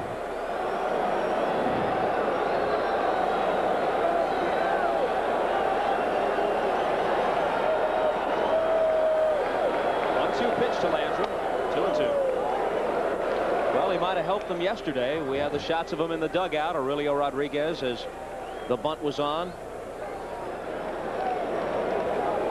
Some confusion in the Oriole infield, and finally got to the point where Eddie Murray went over and talked to each infielder individually. And held his glove up to conceal it from La Russa and Rodriguez on the bench to give the sign with his bare hand, and Leland was looking right into his glove from third base. Count holds 2-2. And a big night for Cal Ripken Jr., a single and a double. And the Orioles heading for a big, big win with that bullpen they've got down there with Stoddard or Tippy Martinez or Stewart.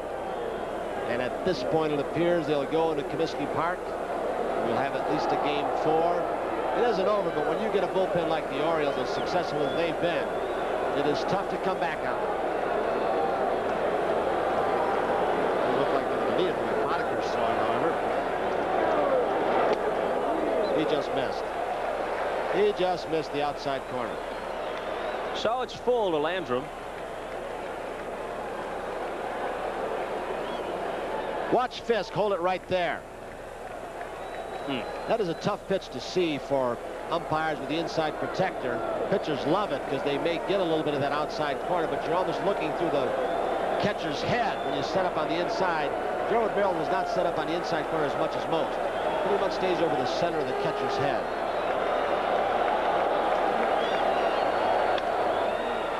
Fletcher gets a chance. It took a little bit of an unusual hop, but nothing he couldn't handle. Over to Paciorek to retire the side. So no runs, a hit and a stolen base, but a man left at second. And at the end of 7, it's still Baltimore 4. Harrison, the switch hitter. Will bat. It's hit 300 from the left side. So Walker's been used. They still have Mike Squires. If there's one area, another area that the Orioles are stronger, it's bringing some bats off the bench. Some power bats. Remaining players for Tony La Russa are Squires, Mark Hill, Jerry Dubzinski, and Stegman, right-handed hitter. So Hairston bats for Scott Fletcher and takes a strike. It was Hairston who, back on April 15th, some more figures here on Boddicker, spoiled the bid for a perfect game by Milt Wilcox of Detroit. He pinch hit a single with 2 outs in the 9th inning to break up the bid for a perfect game. How about the base hit that Dan Ford scratched from today's lineup with an injury? Got off tomorrow night starting pitcher for the White Sox. Dotson, a one-hitter. He lost it. The one hit was a home run off the bat of Ford. Wow. Dempsey thought he had the strikeout. He started to throw it around the horn. 1-2. Radar gun registers that breaking ball at 71. Talked about Don Sutton an awful lot. I can recall, and I may get the figures a number wrong. These were the Dodgers, and Andy Messersmith was there. Tommy John, he pulled the string on something. They did one of the most comprehensive studies with a radar gun that I've ever seen. That was the Foch, thrown, well, probably a little over 60. But they found the range of those, and all 3 of those guys had great curveballs, especially Sutton and Messersmith. The range of that curveball was somewhere between 72 or 78 miles per hour, those who had the good ones. So there's a certain speed where that spin bites a little bit more. Study the difference between the fastball and the change. 8 miles, 12-mile-an-hour difference. This ball is grounded foul. You know, you mentioned Dotson losing a one-hitter on the Ford homer. He also pitched a 3-hitter this year against Baltimore and was on the losing end of a 2-1 score in that one. Chance for revenge for him tomorrow night.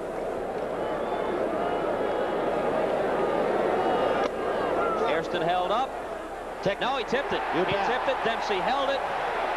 And Hairston becomes strikeout victim number 12. A marvelous shot from our center field camera, just gotten by John Gonzalez, our director, producer Ken Edmondson. Dempsey put the sign down for a fastball, put the thumb up, said I want it up and in. and boy, he hit the target. Even though Harrison might like the ball up, when it's up a little out of the strike zone, the high ball hitter will pop it up or do what Harrison just did. He'll strike him out on it. Now Dempsey saying, look out for a bunt. Brings Todd Cruz in. Here's Julio Cruz taking strike one. On 2 different occasions in the 70s, Jim Palmer struck out 12 for Baltimore in a league championship series game. Boddicker has equaled that. Dempsey is not stuck with a pattern that can be figured out. He's really mixed them up. And Boddicker's been able to change speeds on the fastball, the breaking ball, drop down from the side. We're seeing another gem, similar to the one that we got from Lamar Hoyt yesterday. Cruz goes the opposite way with a nice piece of hitting and drops it into left field in front of Renicky for a 1-out single. But the threat of the running game has been largely taken away at this juncture. Top half of the 8th and trailing 4-0. Only the 3rd hit allowed by Boddicker. Singles by Rudy Law, Ron Kittle, and now Julio Cruz. Show you how effective that curveball is. Of those 12 strikeouts, 7 have come against left-handed hitters. So that downer he throws when he gets on top of it, equally effective right or left hand.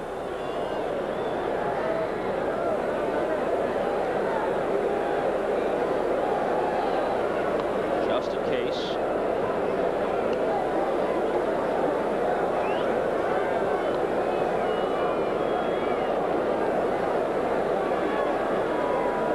Not going.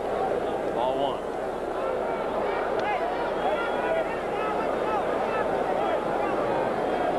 You can read Dempsey's lips from that center field shot. Let's go. Forget about him. Get the hitter and don't worry about Cruz. If he wants to take it, let him go. Strike 1. That's like a field general quarterback, isn't it? The only man who can see the entire field, the catcher, and Dempsey has taken charge.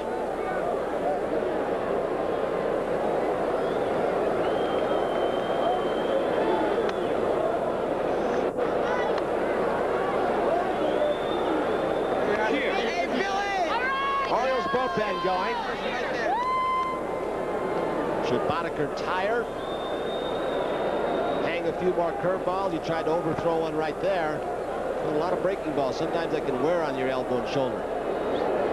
2-1 pitch is hit hard, and that's another base hit for Rudy Law. Cruz wheels around second. They'll have runners at the corners with 1 out.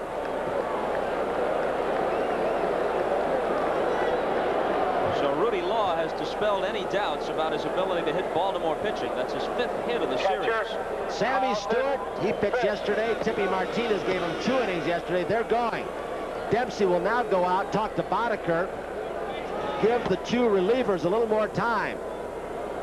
Tippy Martinez was saying, when asked about the difference between Weaver and Altobelli, as Ray Miller will now come out to join the conference, Tippy Martinez says, my role is more defined, he thinks, against Joe Altobelli. Says, I don't get up as much during the course of the game. Altobelli waited.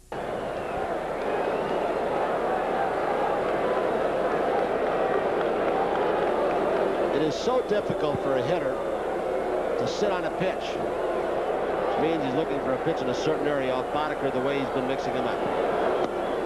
Ball 1 way outside the Fisk. Outfield plays him straight away. Infield, of course, set for the DP.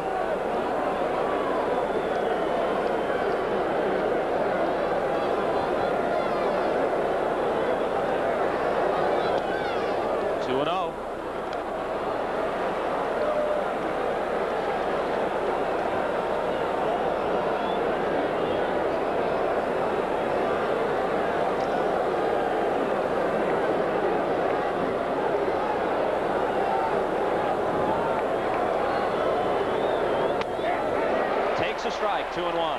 Interesting how Dempsey read what Fisk wanted to do. To stay out of the double play, and we'll talk about Charlie Lau this entire series. Lau wants him to hit the opposite way. There's a big hole between Dower and Murray because he's holding really low, and Fisk wanted to go that way. Dempsey called the ball inside. Strike 2.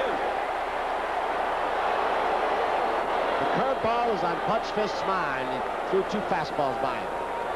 There's your defensive alignment. Look at the hole between Dower and Murray, the first baseman. Now Fisk will just try and put the ball in play and stay out of a double play. The runner is going. Strike 3 call. Dempsey doesn't throw, and so Law steals second base uncontested. But Fisk becomes strikeout victim number 13. And Boddicker is now just one shy of the all-time league championship record, shared by Joe Coleman of Detroit and John Candelaria of Pittsburgh. And you just saw a harder, tighter curveball to punch Fisk. He didn't like the call, but it was right there, very, very close to take. Baines grounds it to Dower. They're going to get out of the inning as he flips to Murray. Boddicker's shutout still intact. No runs, 2 hits, a stolen base, and a couple are left. It's 4-0 Baltimore. He stays out in right field. So Hairston at right, Dubzinski at short, and Lamb. And there's your story. A 4-hit shutout with 13 strikeouts through 8 innings of work. Now trying to pad the 4-0 lead, the middle of the order for Baltimore against Lamb. All 1 to Ripken. You mentioned Lamb's 15 saves. It's true that there is no one stopper in the Chicago bullpen.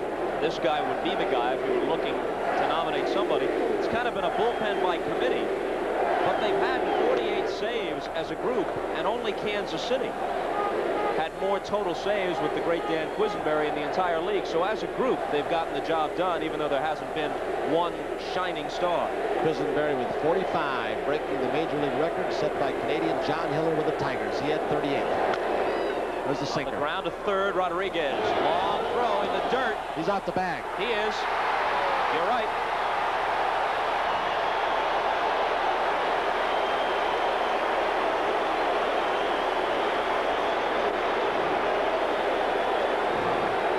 You just saw a rarity. This guy makes a bad throw. I ought to call the doctor. One of the most accurate strong arms in the game.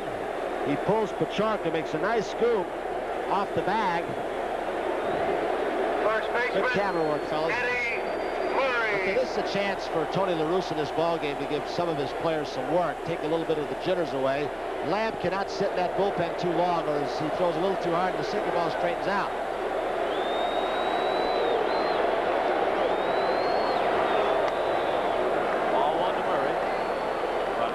Charged with the error.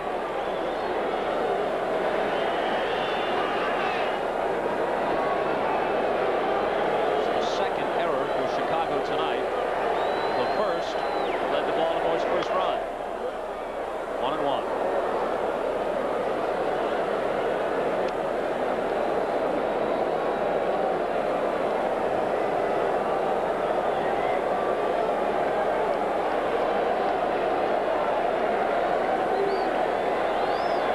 Moved off the plate and posed his stance on Lamb. Protecting against the sinker, may try and drive that sinker to left center field instead of trying to pull it. 1-2. That's an interesting thing about Murray. Not many power hitters do this, but he changes stances frequently, especially left-handed, in the fashion of a slap hitter like a Rod Carew.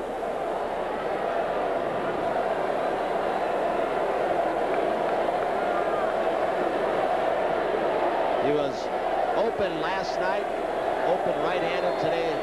Now he's closed up. So stay and keep that shoulder tucked a little bit longer. Still 1-2. Murray is hitless in 7 plate appearances in this playoff so far. Quite a baseball family. 5 brothers. Brothers spent some time with the Giants. In fact, a couple of them. There's Renicky on deck.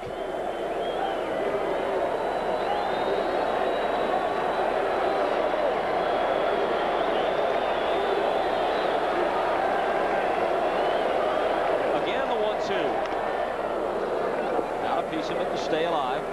It's interesting that Murray would do this. Catch part of the hand of Butch Fisk. I think it did, as he trying to get a grip on the ball. It's interesting. Pudge Fisk has a little bit of a theory why he's always been a slow starter, and very notorious this year, as we told you. Up in New Hampshire, the area he grew up, he had severe frostbite in his hands as a very young child. He said cold weather till this day, even air conditioning in a restaurant, it affects his hands. He can't hold the bat.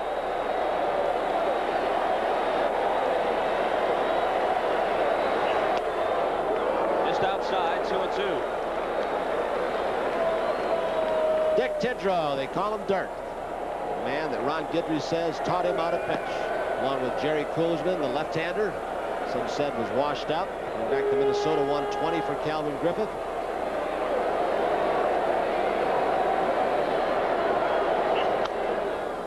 Count holds it 2-2 on Murray.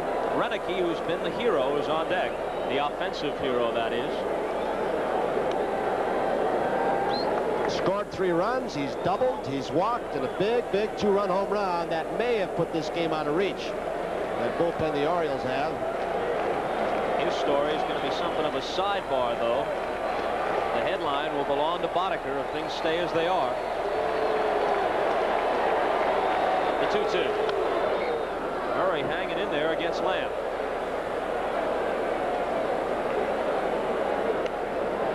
Talked a little bit a while ago about how unusual Murray's hitting right now, closing his stance, trying to go the opposite way, it appears. Boddicker in the middle, sitting with his catcher. But some hitters might have kept their stance open, left-hander trying to pull the ball, take advantage of the hole, but Murray knows with a single ball, if he does, he could be a double play candidate. Another foul ball.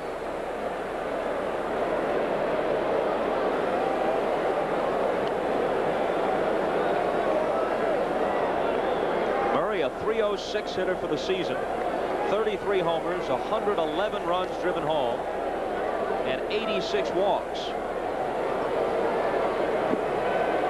Yet to find the range in the LCS.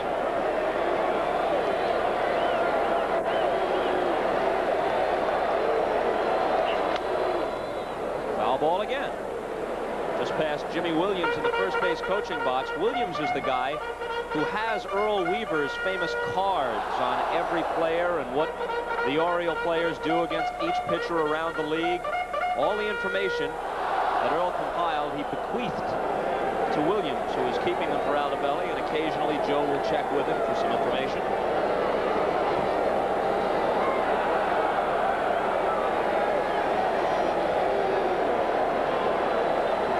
Again, a 2-2 pitch.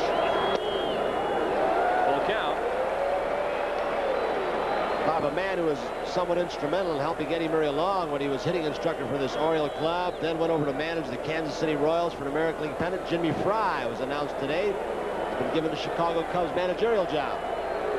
Congratulations. The runner is going, and Murray slaps it down the left field line and out of play again. Congratulations to Jim Fry. Congratulations to Vern Rapp in Cincinnati. And earlier in the week, Renee Latchman in Milwaukee. Jim Fry wasn't as much a surprise as Vern Rapp. Most people thought that Nixon did an excellent job, especially after the All-Star game with that young team. But Mr. Housen wanted to bring in his own man. He has really cut a swing down, Eddie Murray, just trying to put the ball in play to the left side. Lifted off again. Lofted into center field. Law started back. Now he scampers in, and Kittle comes in front of him, and he takes it. Both Julio Cruz and Dubzinski tried to decoy. Listen to this reception for the man stepping in. Gary Renicky.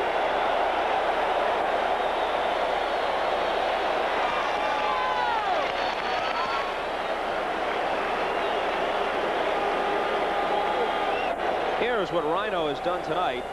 He drilled a double down the left field line and scored in the second.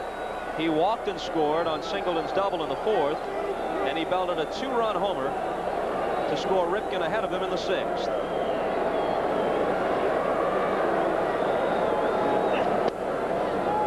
Ball one.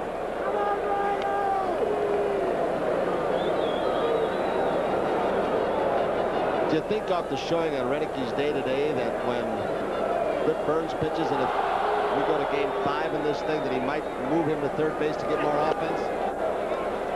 quite a brazen move to put Renicky out there, wasn't it? Game 4, right? Flanagan, but if we go to game 5, it'll be Hoyt who will oppose that. Hoyt and McGregor again.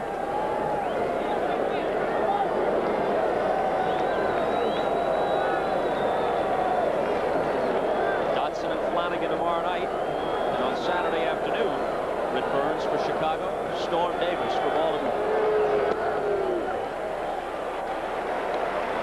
Talked about it yesterday as Boddicker very eagerly awaits going out for inning number 9. But of the matchups in this short series, the number 4 starters, Burns and Storm Davis, maybe as capable or more so of throwing a shutout as any of the others. 3-0 pitch, got it in there. That's how deep these two teams are in starting pitching. For most of the season, Lamp was putting out fires from the Chicago bullpen. But during spring training, he started one accidentally. He was trying to light a match, and he caught catcher Mark Hill's beard on fire. Strike 2 call, so Hill had to shave off what remained of the beard, but it's since grown back. Lamp is the team clown. There's a lot of impersonations. Chark pretty loose also. Not quite as serious as the Oriole team. Ripken going on the 3-2 and fouled back. He had a pretty good fastball to go after too. Just a little late on it. Camera shy.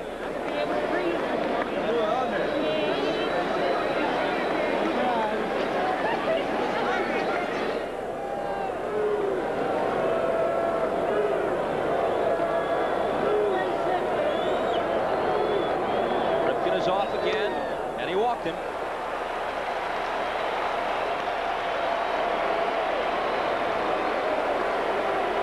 Designated hitter. Vin Scully and Joe Garagiola will be back in action tomorrow afternoon from the vet. 3 Eastern time. That series even up at 1, the Dodgers and the Phillies. Charles Hudson for Philadelphia. Bob Welch scheduled for the Dodgers. Get over an artificial surface, the only artificial surface of the 4 teams involved in this. A man named Hugh Alexander, a great scout, baseball man. Told the Pope Paul Owens, you got to have a pitcher ready in the minor leagues at all times to bring up, and they had Hudson in mind, and when Hugh Alexander said bring him up, Hudson really had great success. Singleton now takes a strike. He's reached on an error, doubled, and grounded out.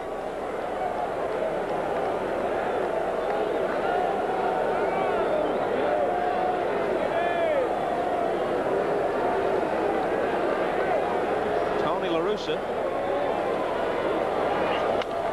Fouled away. You know, La Russa is often asked about being a very young manager, 39, younger than at least one of his players, Jerry Kuzman. He says the only bad thing about it is that a lot of these guys saw me play, so they know just how bad I was. La Russa was a lifetime 199 hitter with the A's, the Braves, and the Cubs. La Russa, the new Brewers manager, René Latchman, were roommates in the Oakland A's organization. In fact, I think Steve Boras of the Oakland A's, now their manager, also was involved with the organization at the same time.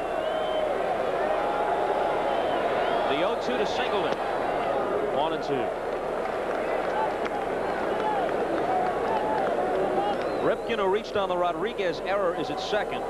Renicky, who walked, is at first with 1 out in the last half of the 8th, and the Orioles leading it 4-0.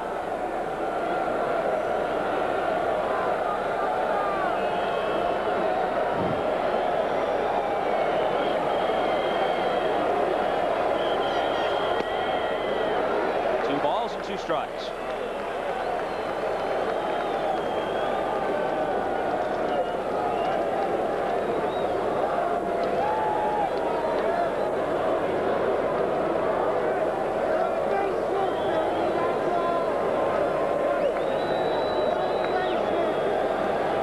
Singleton stepping out. Second baseman Rich Dower is the on-deck hitter. We can only hope for weather this beautiful when we go to Chicago tomorrow night. Had a 42-minute rain delay yesterday, but tonight 71 degrees at game time, just perfect. Lined, nice, grabbed by Dybzinski, and he turns it into a double play. So Dybzinski who just checked into the game replacing Fletcher, who was pinch hit for, takes a base hit away from Singleton and turns it into a double play. Cole is 0 for 3. Boddicker is 1 away from the playoff strikeout record of 14, shared by Joe Coleman and John Candelaria. The World Series record, of course, is more than that. Bob Gibson struck out 17 Tigers in 1968. The playoffs, 1 away. He hits Luzinski. It's the second man he's hit in this game. He hit Paciorek back in the second. Paciorek with a curveball. He just ran a fastball into the elbow of Luzinski. Some of the people are leaving here to beat the traffic, I think probably unaware of what you just told our television audience, that he is 1 strikeout away of tying a record. But a marvelous performance today by that man and the left fielder, Gary Renicky. First baseman, Tom Paciorek. Steinberger, love you! And nothing like some dignified behavior.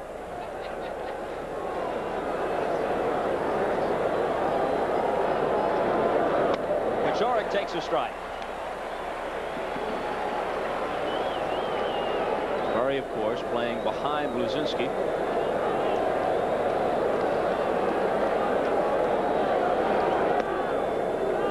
Speed pitch, 1-1.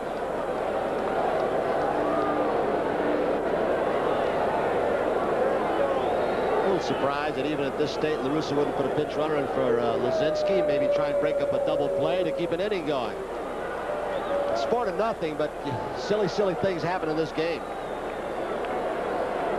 He may feel like if they are to have a chance, Luzinski would have to bat again, maybe in this inning or perhaps in extra innings. Paciorek hits it softly, but it could be trouble. Shelby coming in. It drops in front of him. They make a throw to second, but Luzinski is in there. So on a hit batter and a bloop single, the White Sox have the first 2 men on against Boddicker in the 9th. The Oriole bullpen gets up and they start not just soft tossing. They're getting ready in a little more of a hurry now. Left fielder, Ron Kittle. Stewart up once again. He was up 2 innings prior to this, along with Tippy Martinez. Dempsey with another conference with Boddicker. Although Boddicker did not have a big inning buildup during the course of the season, as hard as he's been throwing those breaking balls, it's got to take a little bit out of your arm.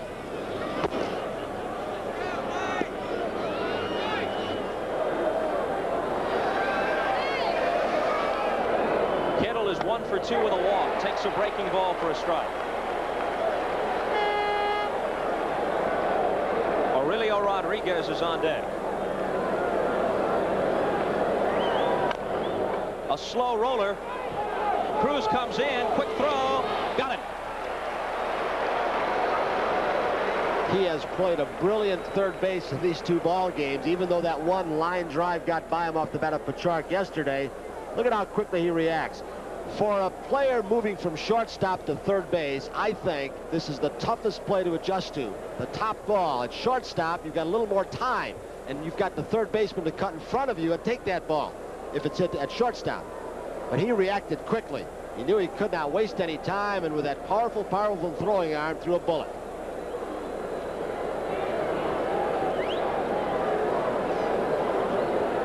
Mike Squires, the only left-hander available now, getting loosened up. Mark Hill is left on the bench, and Dave Stegman, 2 right-handed hitters.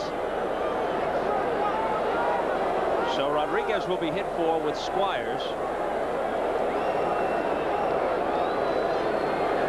And then we'll get back around to Hairston, who is still in the lineup after being used an inning ago as a pinch hitter. Attention, please. For the White Sox, batting for Aurelio Rodriguez, number 25. Mike Spanky Squires. We checked, and unfortunately, the White Sox have no one nicknamed Alfalfa or Buckwheat, but this is Spanky Squires. I told you earlier that 7 of the strikeouts, Boddicker, have been against left-handed hitters.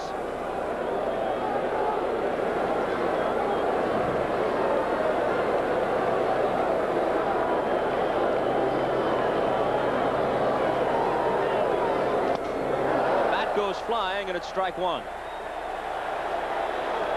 I couldn't really tell if that was the curveball or if that was the Fosh that he talked about earlier, that modified forkball. He was way out in front.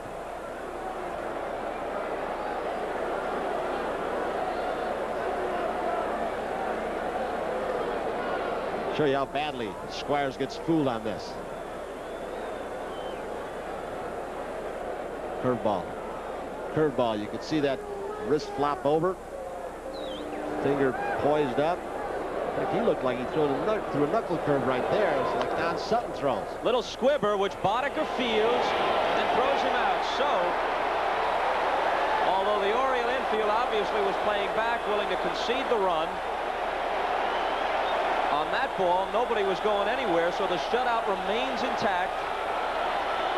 And Hairston is the only guy who stands between Boddicker and a complete game blanking. He's thrown a lot of pitches, 130 by our unofficial count. Ray Miller, the Orioles pitching coach, has a little bit of a formula. He likes his pitchers to throw at least 60% fastball. You could see Boddicker shaking the arm as though the elbow was tiring or stiffening up. Hairston pinch hit for Fletcher in the 8th and was Boddicker's 12th strikeout victim.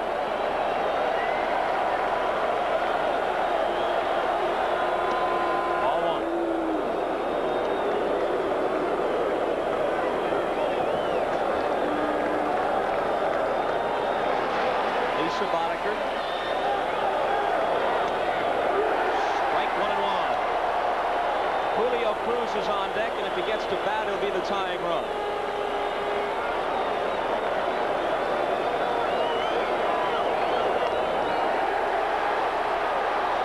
He's one strike away from the shutout and the record-tying strikeout.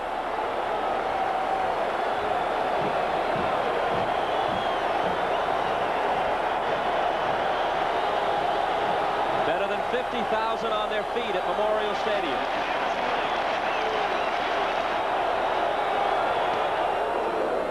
Almost hit his third batter of the night. High anxiety time.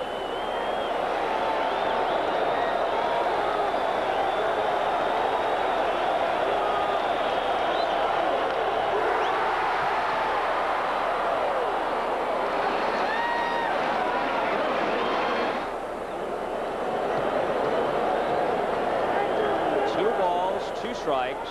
2 outs and 2 on. 4-0 Baltimore, top half of the ninth.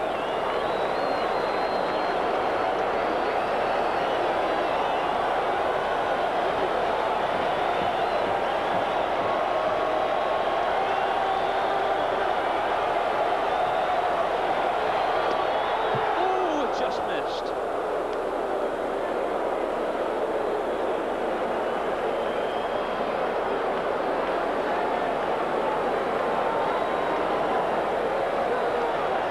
She felt the same way as everybody else here. 3-2 pitch. He walked him and they're loaded.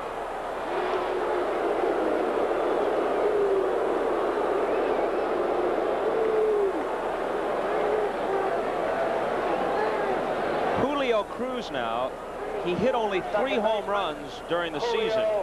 And what little power he has is almost exclusively from the right side of the plate.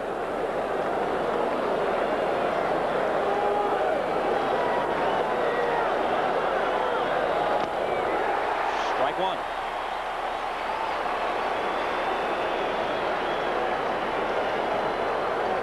Due to the fact that the ball game is run a bit late, the Tonight Show with Johnny Carson will not be seen tonight.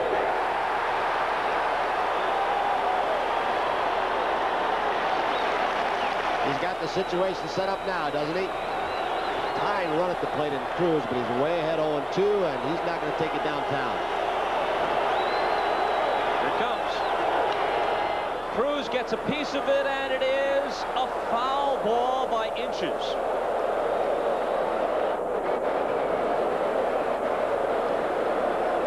Jimmy Leland, the third base coach, is not sure that it was. He goes over and talks. That is an awfully, awfully close one. Leland walked out to the third base umpire, Davey Phillips, and said, any chance you overrule him? Had that one been fair, not only would the shutout have gone out the window, but the tying run would have been in scoring position. Cruz would have had at least a double the way he can run. 1-2.